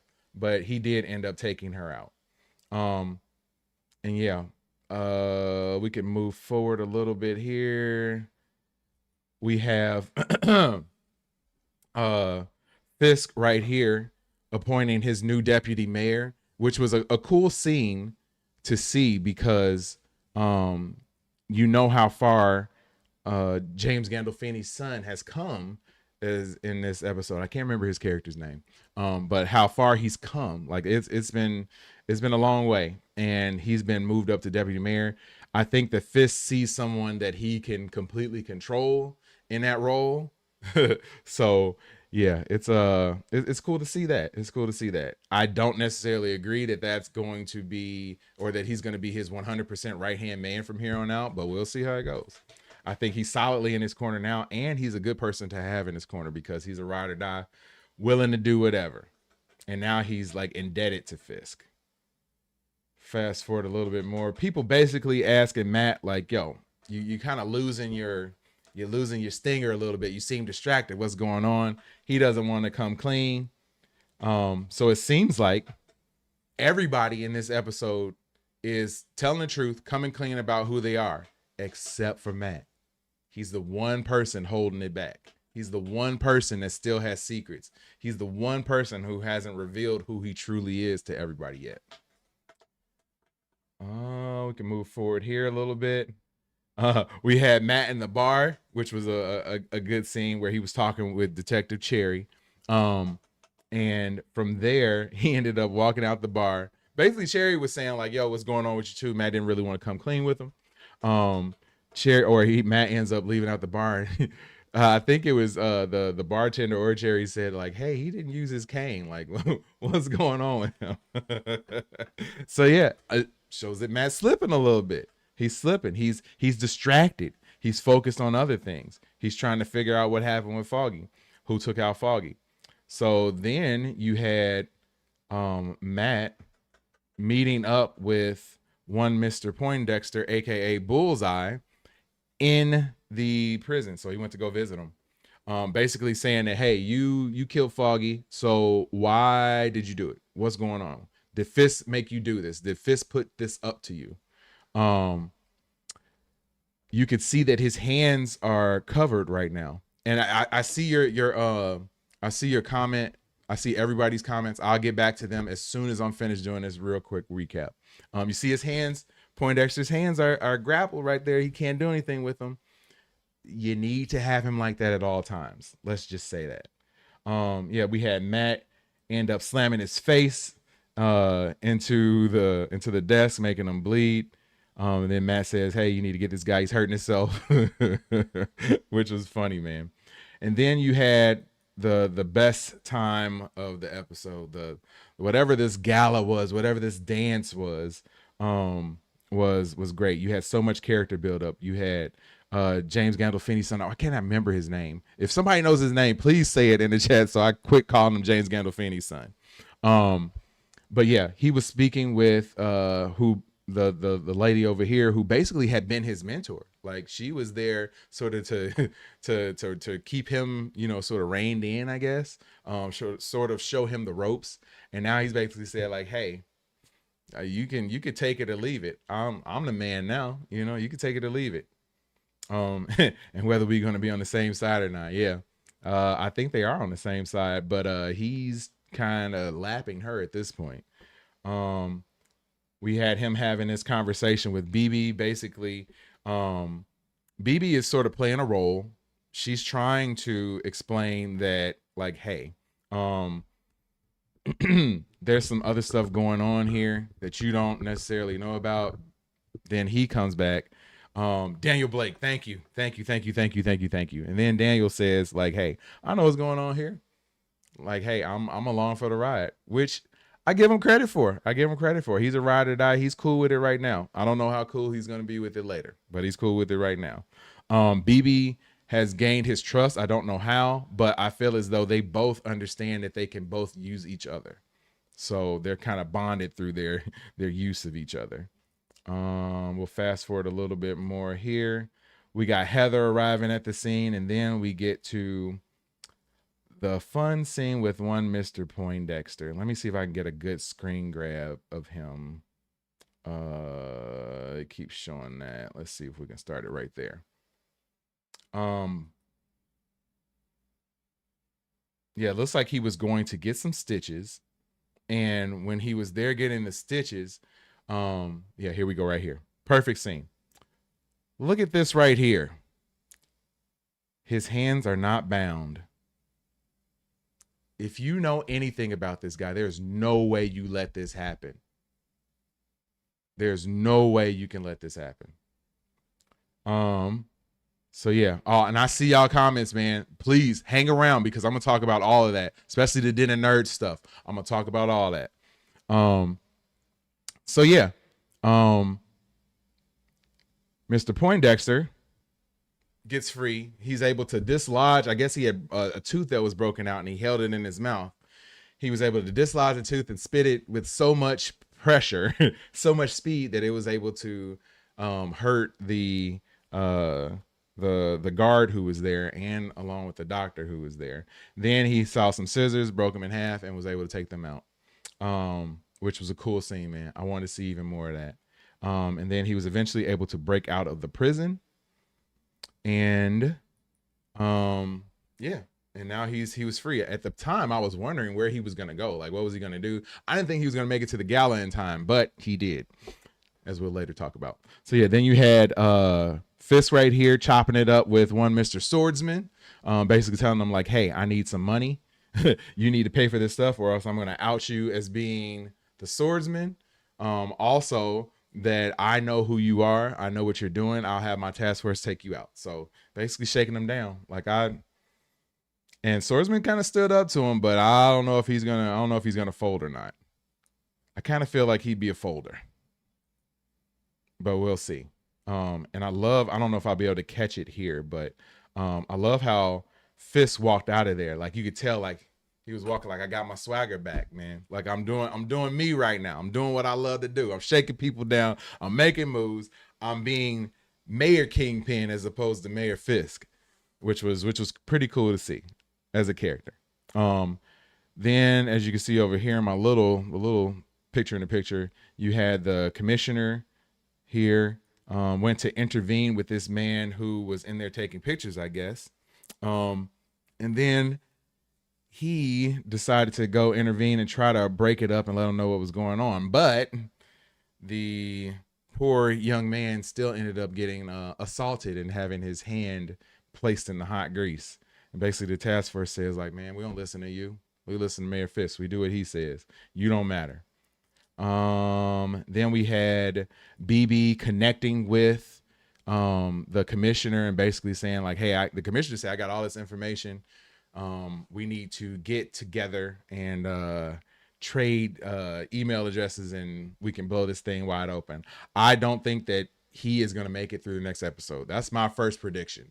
Not going to make it. Ain't no way. He has too much information. And then you see BB and Dan going back and, both of them back to playing their roles. Had Matt arrive. Then they get into this whole dance scene. Blah, blah, blah. We realize that one Mr. Poindexter has gotten away and is heading towards the balcony after he's taken out some people. Then Mr. Poindexter eventually, if I can get this screen grab right here, I hope it pauses right there. No, we don't have it. But yeah, Mr. Poindexter is right there on the screen. Ends up taking out Matt. He looked like he was aiming for Kingpin. Matt jumped in the way. Jumped in the way of the bullet. And was able to take out, gotten taken out by Bullseye. Only problem I got with that is that Bullseye wouldn't have taken all that time. He would have came up there and been like, boom, boom, boom, wouldn't have missed. Or he would have went for a headshot. Like, who doesn't go for a headshot? And especially if you Bullseye, like, why not go for a headshot? But yeah. And that was pretty much it. We get left with the scene of Matt lying there. It looks like he'd been shot in the chest or at least the shoulder. And yeah, man, that was it. That was it. So yeah, there you have it. If I had to rate the episode, I would give this one a solid. I'm gonna give it a 5, man. I'm gonna give it a 5. Well, actually, no. I'm gonna give it a 4.5. A 4.5. 4.5. I still think they got some room to rise up a little bit more. So I'm hoping that this next episode is gonna be a 5. But I really appreciate you for checking out this episode of Watch Stuff with us. I'm JD. Please, we do Daredevil Born Again live stream watch parties for each and every episode. So you got one more episode if you want to tune in and hang out with us while we do that. Big shout out to all my regulars in the chat, man. I love you guys. Pedro, Tommy, Xavier, Mike, Ryan. Who am I missing? Let me keep scrolling up. Tommy D, man. Big shout out to all you guys, man. I really appreciate you guys. And if you want to be part of the shout out crew, tune in to this next episode, man. Come here next week, right before the episode starts. We are here, chatting it up, hanging out. So yeah, I appreciate you guys for checking out another episode of Watch Stuff with us, man. Peace. All right. Let's get back into these comments. I saw it popping off for a minute with the comments. So let me scroll up a little bit. Okay. Seattle Ryan said, somebody said, I don't know who it was, but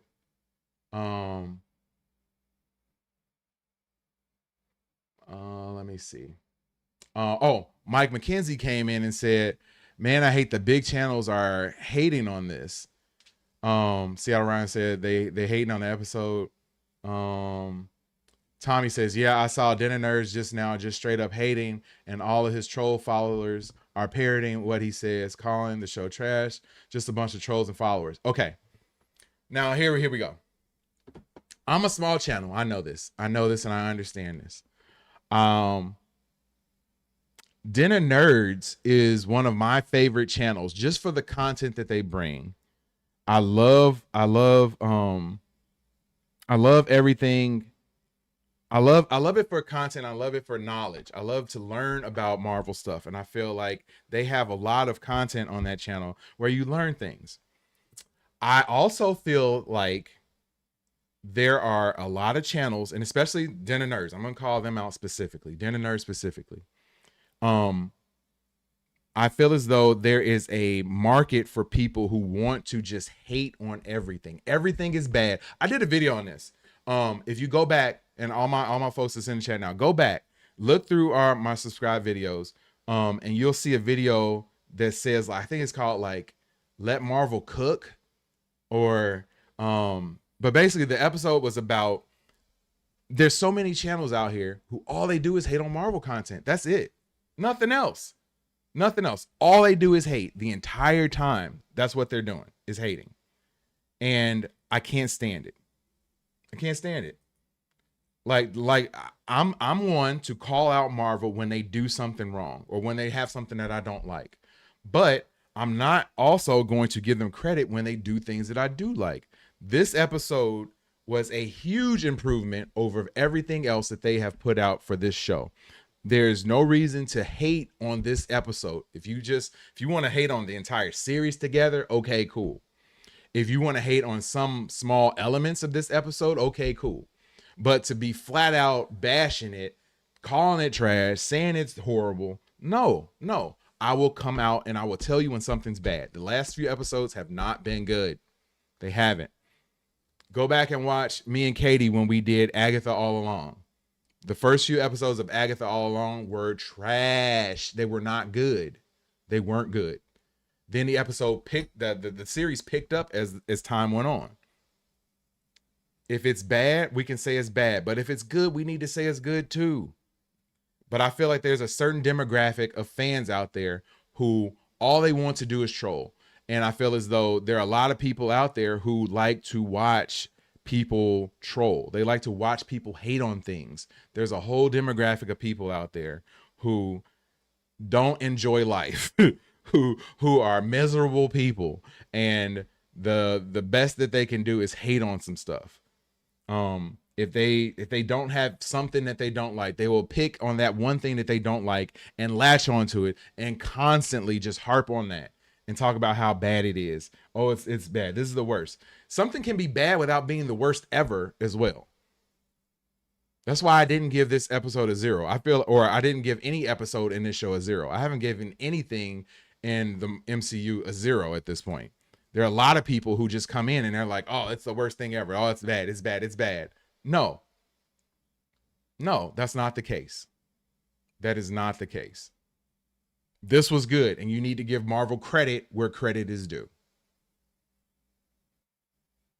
And like you said, you get other people and other fan bases and other channels who there is a market out there for them to hate on this material. The tide has turned. It's almost like you see with politics too. I'm not going to get too deep into that, but there is a market for people to dislike things. There's a market for people to groupthink and hate things. There's a market for people to be toxically positive as well. I'm neither. I'm both. I just tell it like it is. You're not going to catch me on here watching something that I don't like and saying that it's the worst thing ever. Like, yeah, maybe it's not the best or it's not good, but it's not going to be the absolute worst thing ever. Oh, it's the worst thing that Marvel has ever done. Outside of She-Hulk. Outside of She-Hulk. She-Hulk was trash. I'm with you on that one, Ryan. She-Hulk was the only thing that Marvel has put out that I actively just was like, this ain't me. But just because it wasn't for me doesn't mean I'm going to give it a 0. Just because it wasn't for me doesn't mean that it's not for somebody else. There are other people out there who will fight and like it. If She-Hulk had gotten better as the series had went on, I would have said that. But I feel like it didn't. Everybody can have their own opinion. But there's too many people out there who just want to hate. Everything they do is wrong. Everything.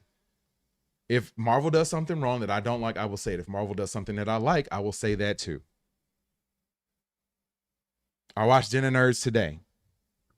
And they did a whole video on how, or a whole live stream on how basically Marvel is bad and that video games are the next wave, which can be true. That can be true. I just feel as though, and I enjoyed that video. I really did. I really did.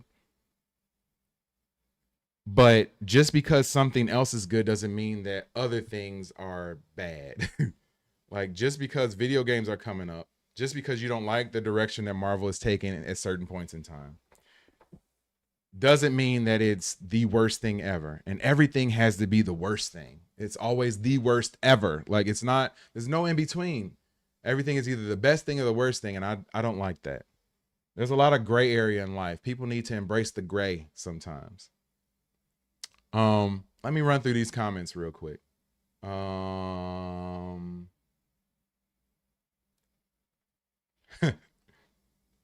Mike said the episode was dope. 100% agree with you, man. Tommy says Fisk made that woman's husband disappear. yeah, made him go bye. Fisk got jealous of Matt groping Vanessa. Yeah, he was upset, man. That was an interesting segment when they did the whole little dance thing. I like what it set up. That was a little cheesy on that, but I get it. And I see Xavier came in a little bit late and saw what happened. So he just finished the episode. Tommy says, I like what he does and brings good news, but then he panders to the folks that want to hate because when he does, he gets a ton of super chats. Exactly.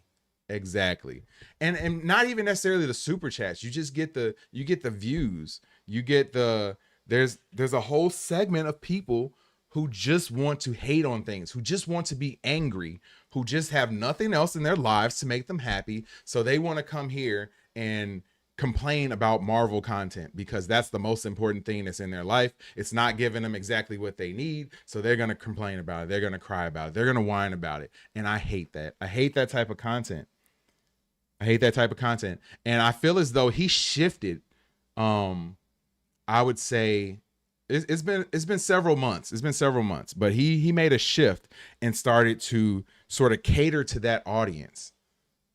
And I don't like it, man. I don't like it. Catering to those groups of people. There's a lot of words that I can use, but I try not to use those words because they can sort of label your channel on YouTube if you use those types of words. But there's a lot of words that I would like to use in reference to them. But yeah, like it's you cater and you pander to those folks because they don't have they aren't finding the joy in Marvel the way that they did before. And I get it, man. Endgame was everything. It's hard to bounce back after Endgame. But yeah, things can be good without having, things can be bad without being the worst.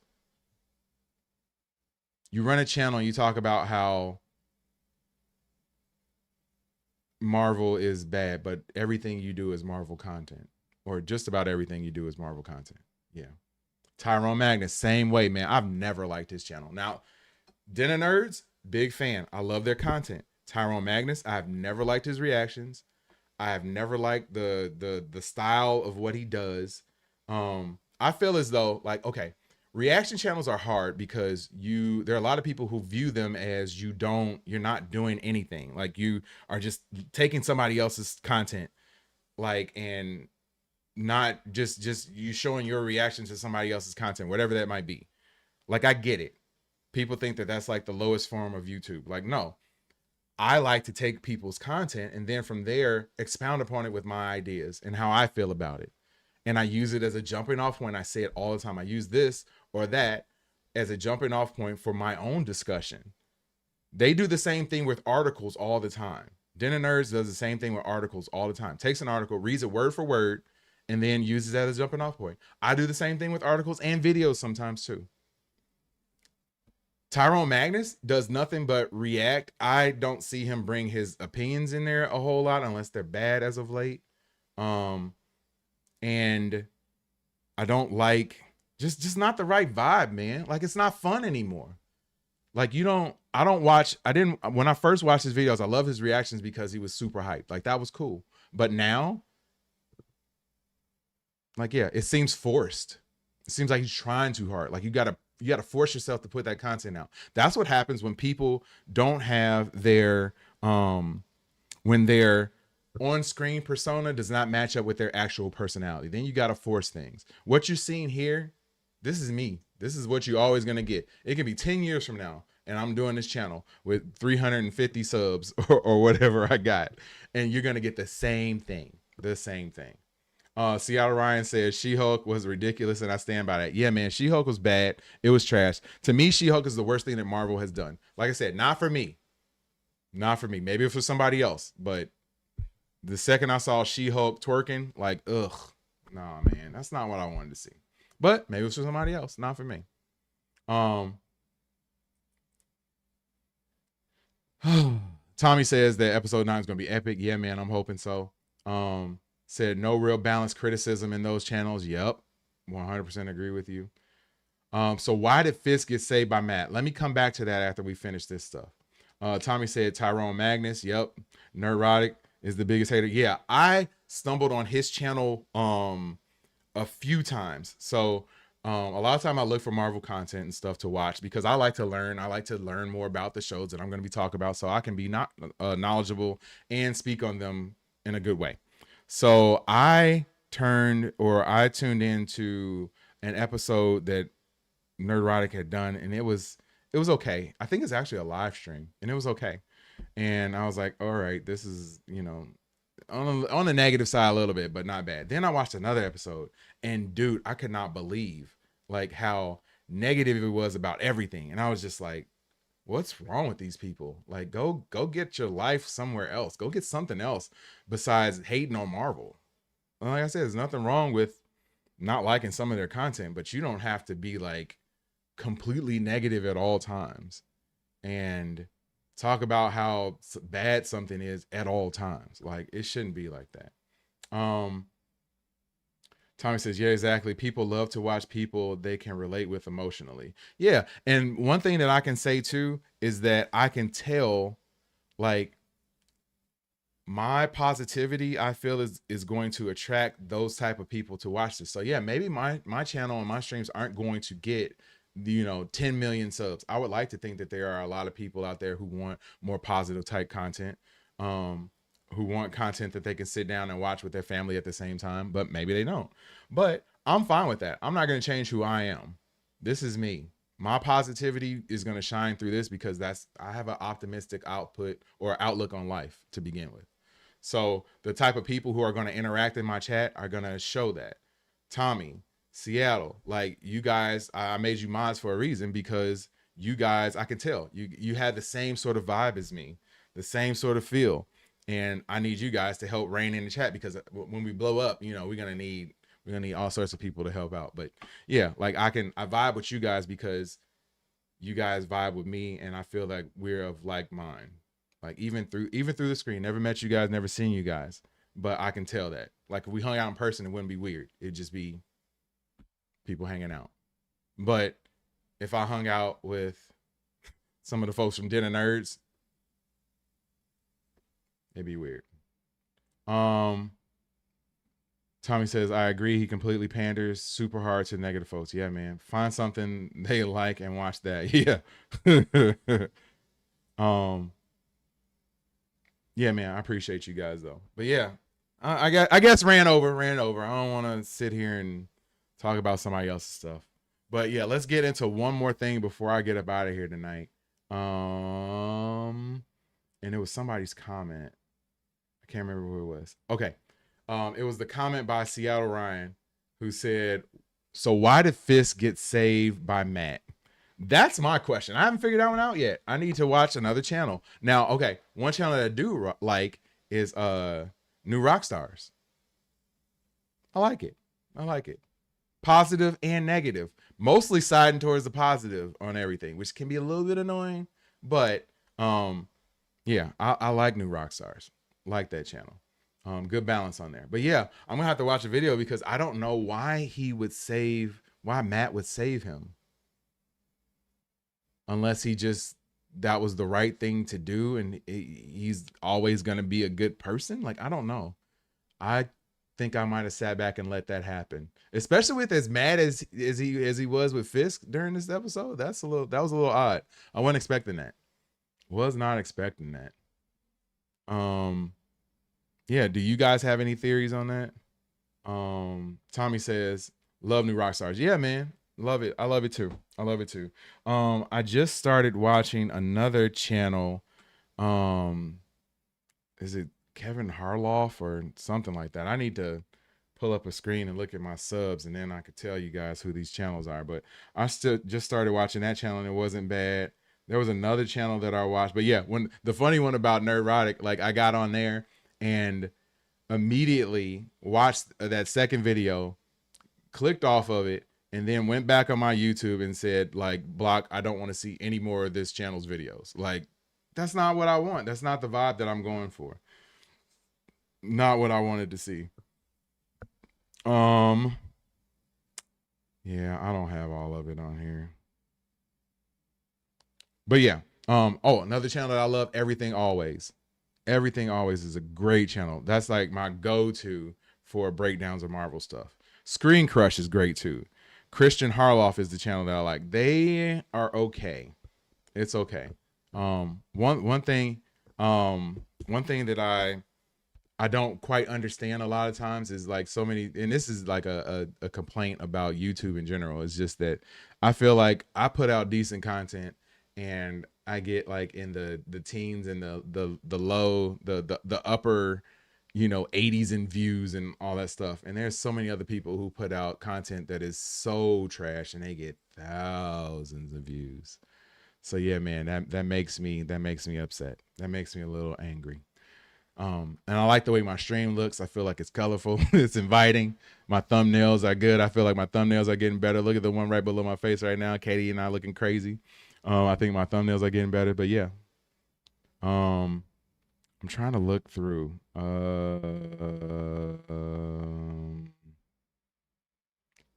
Comics Explained is pretty good too. I enjoy that channel. Man, Heavy Spoilers is pretty good too. I love MT. There's another channel that's broadcasting right now too, or at least they usually are, but that's called Marvel Bros. I like his content too. He was the one that gave me the idea about doing the vertical streaming, which has helped with getting views and stuff to the channel. Cosmic Wonder is dope too. Yes. I enjoy their stuff. My favorite, probably my favorite Marvel related content channel is Kinda Culty. If you have not watched videos on that channel, they do deep dives into stuff and his theories are great. I've donated money to that channel. Like, I love Kinda Culty. Like, that's by far my favorite. But yeah. Oh man, appreciate that, Ryan. You'll get there and we'll be here for it. All right, man. I appreciate you guys for real, man. Like 100%.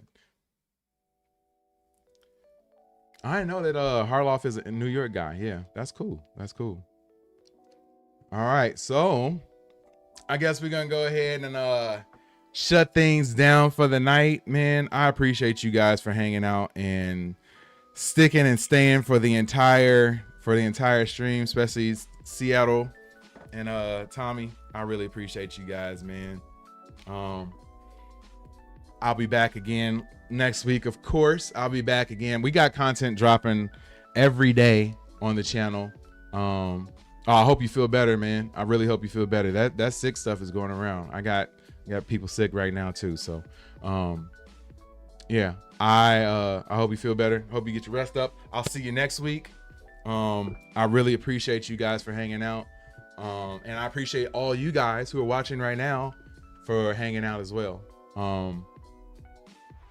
I think most people here know my schedule. We have content dropping every day on the channel, like every day. There's a long form vid dropping every day on the channel with live streams interspersed throughout. I think starting on Saturdays now, I'm going to start doing a Marvel recap of the week, or like a nerdy comic book recap of the week. So watch some trailers, react to those live. I did one last Saturday. It was a blast. So I'm gonna start doing that on Saturdays. That'd be pretty fun. So yeah, if you guys want to hang out, just make sure you got those notifications on so that you be notified each and every time we go live in 2025. My name is JD. I appreciate all of you guys, man. 100% appreciate you guys. Ryan, Tommy, really appreciate you guys as well. And I will see you guys when I see you. Peace.